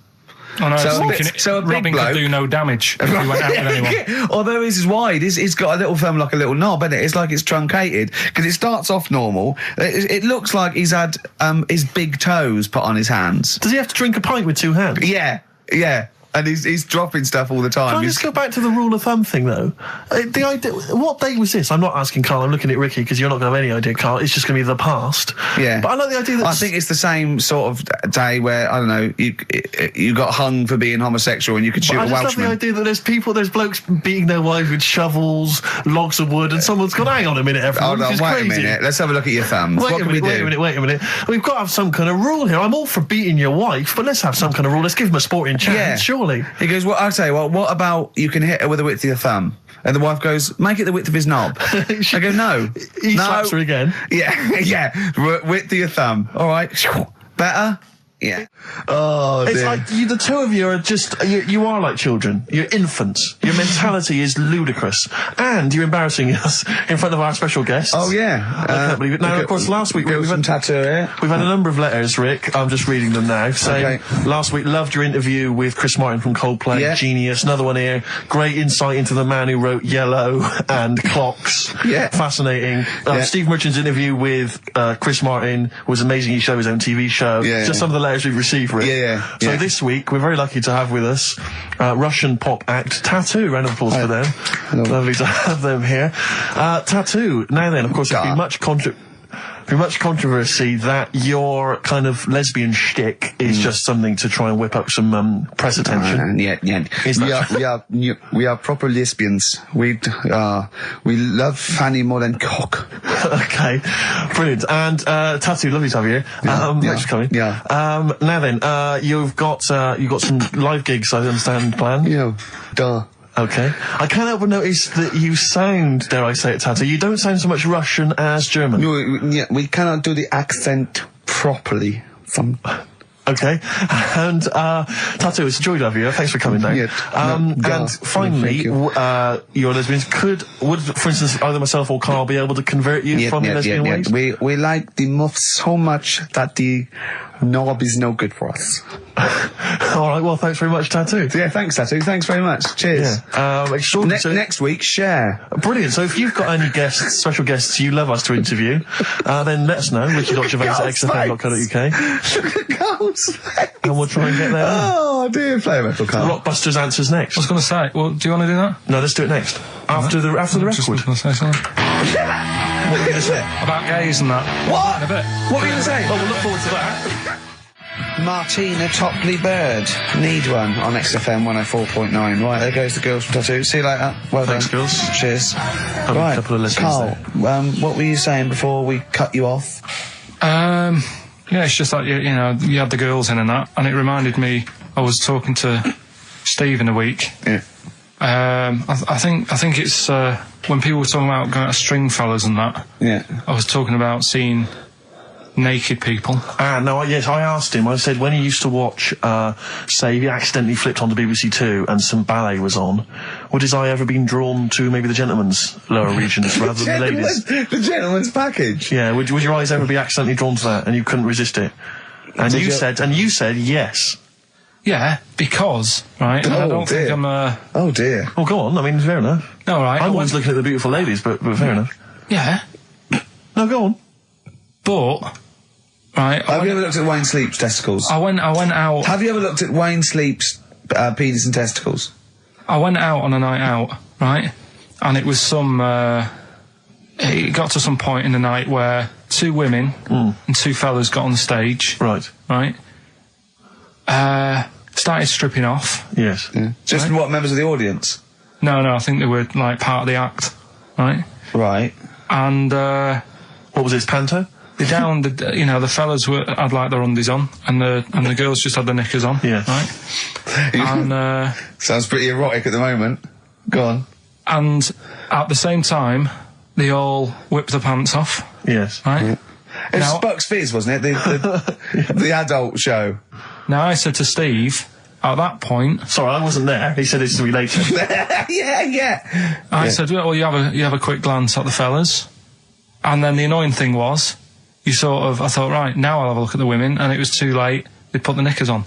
How long were you looking at the fellas? Not that long, but But it why was were you like, looking at them first? it's human nature, isn't it? Why? I don't know, but I'm sure you would have done the same thing. You just Why? sort of think, well, how are they shaping up? So They weren't it's a shaping up at comparative all. test.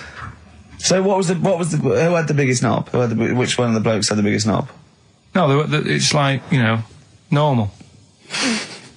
But This is a whole new side of you. This is a whole other area. So you look at ballet dancers, you look at the gentleman's. No, I don't. I package. just was, when he said this, it reminded me of this night when I was walking home thinking, didn't get a look. Because I was messing Where up. was this? What event was this where people are stripping off? Karl, I tell you what, you are the most interesting man I've ever met. Once, right, I was talking about this in the week actually. We had this teacher, and he must have been sort of 60 then, right? And we're all about sort of like 12.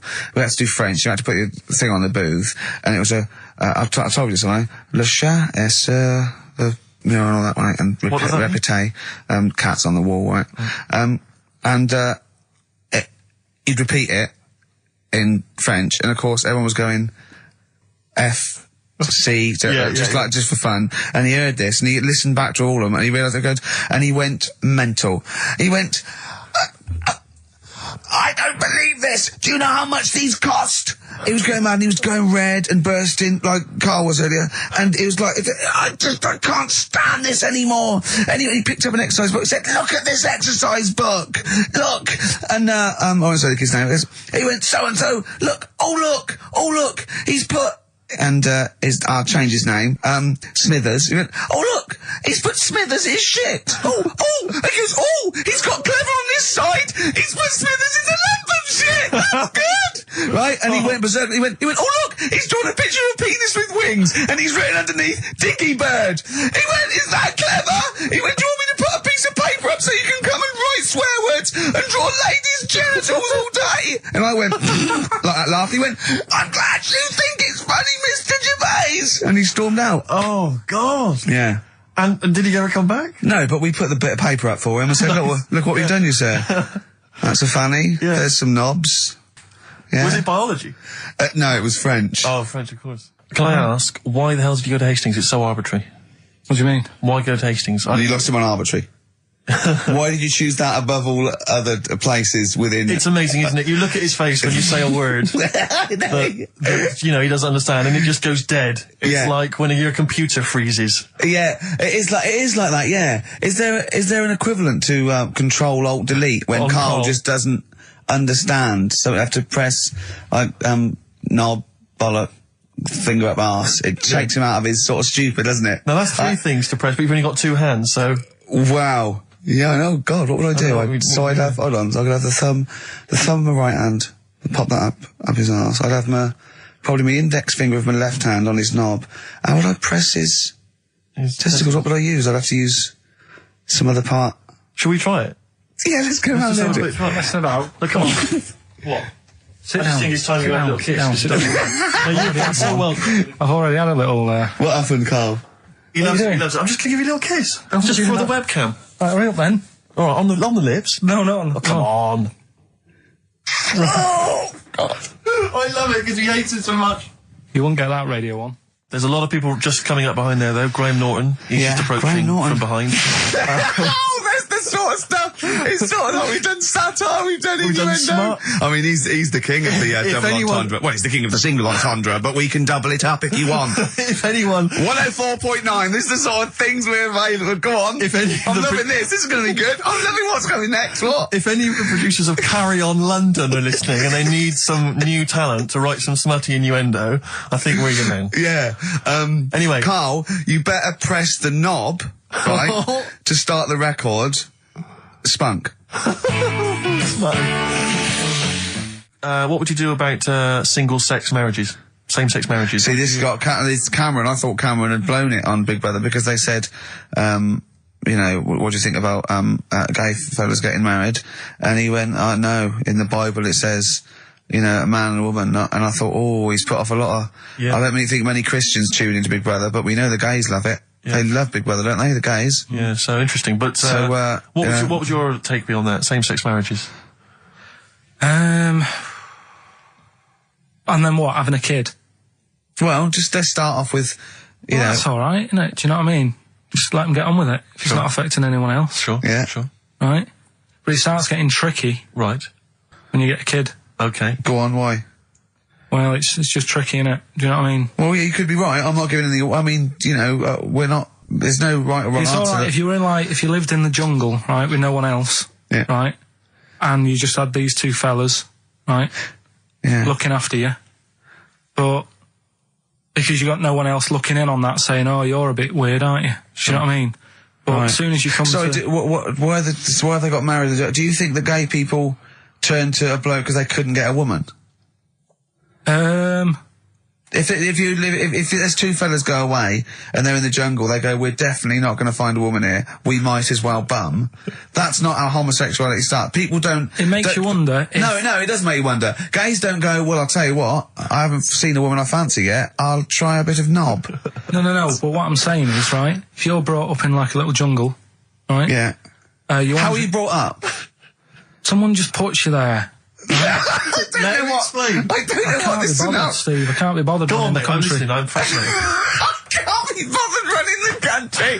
Like, I'm too much trouble for you. KP takes care of me. All right, fair enough. What I'm saying is, right, if you're brought up in a jungle... Yeah. Right. What do you mean brought up? Just let him finish. What does he mean you understand brought up, though? Like Tarzan. You've got to tell me what you mean by brought up. Wolves, chimps. What? Right, well, there's a good example of what I'm saying to you. Right. Right, what I'm saying is, there's a fella, right, he's brought up in a jungle. Shut up, just let him finish. Let him finish. There's no women about, he doesn't know about women, he doesn't understand what women are. Right. Right? But another fella walks in the scene. Yeah. And he gets pally with him. What does he talk about? Then they've both got needs. This scenario is ridiculous. How has he lived? Or does he know what's his reference points? I can't be bothered with this. Honestly, Saturday should have been, day off and that, not worrying me about problems. Oh, God! KP takes care of me. Oh, dear.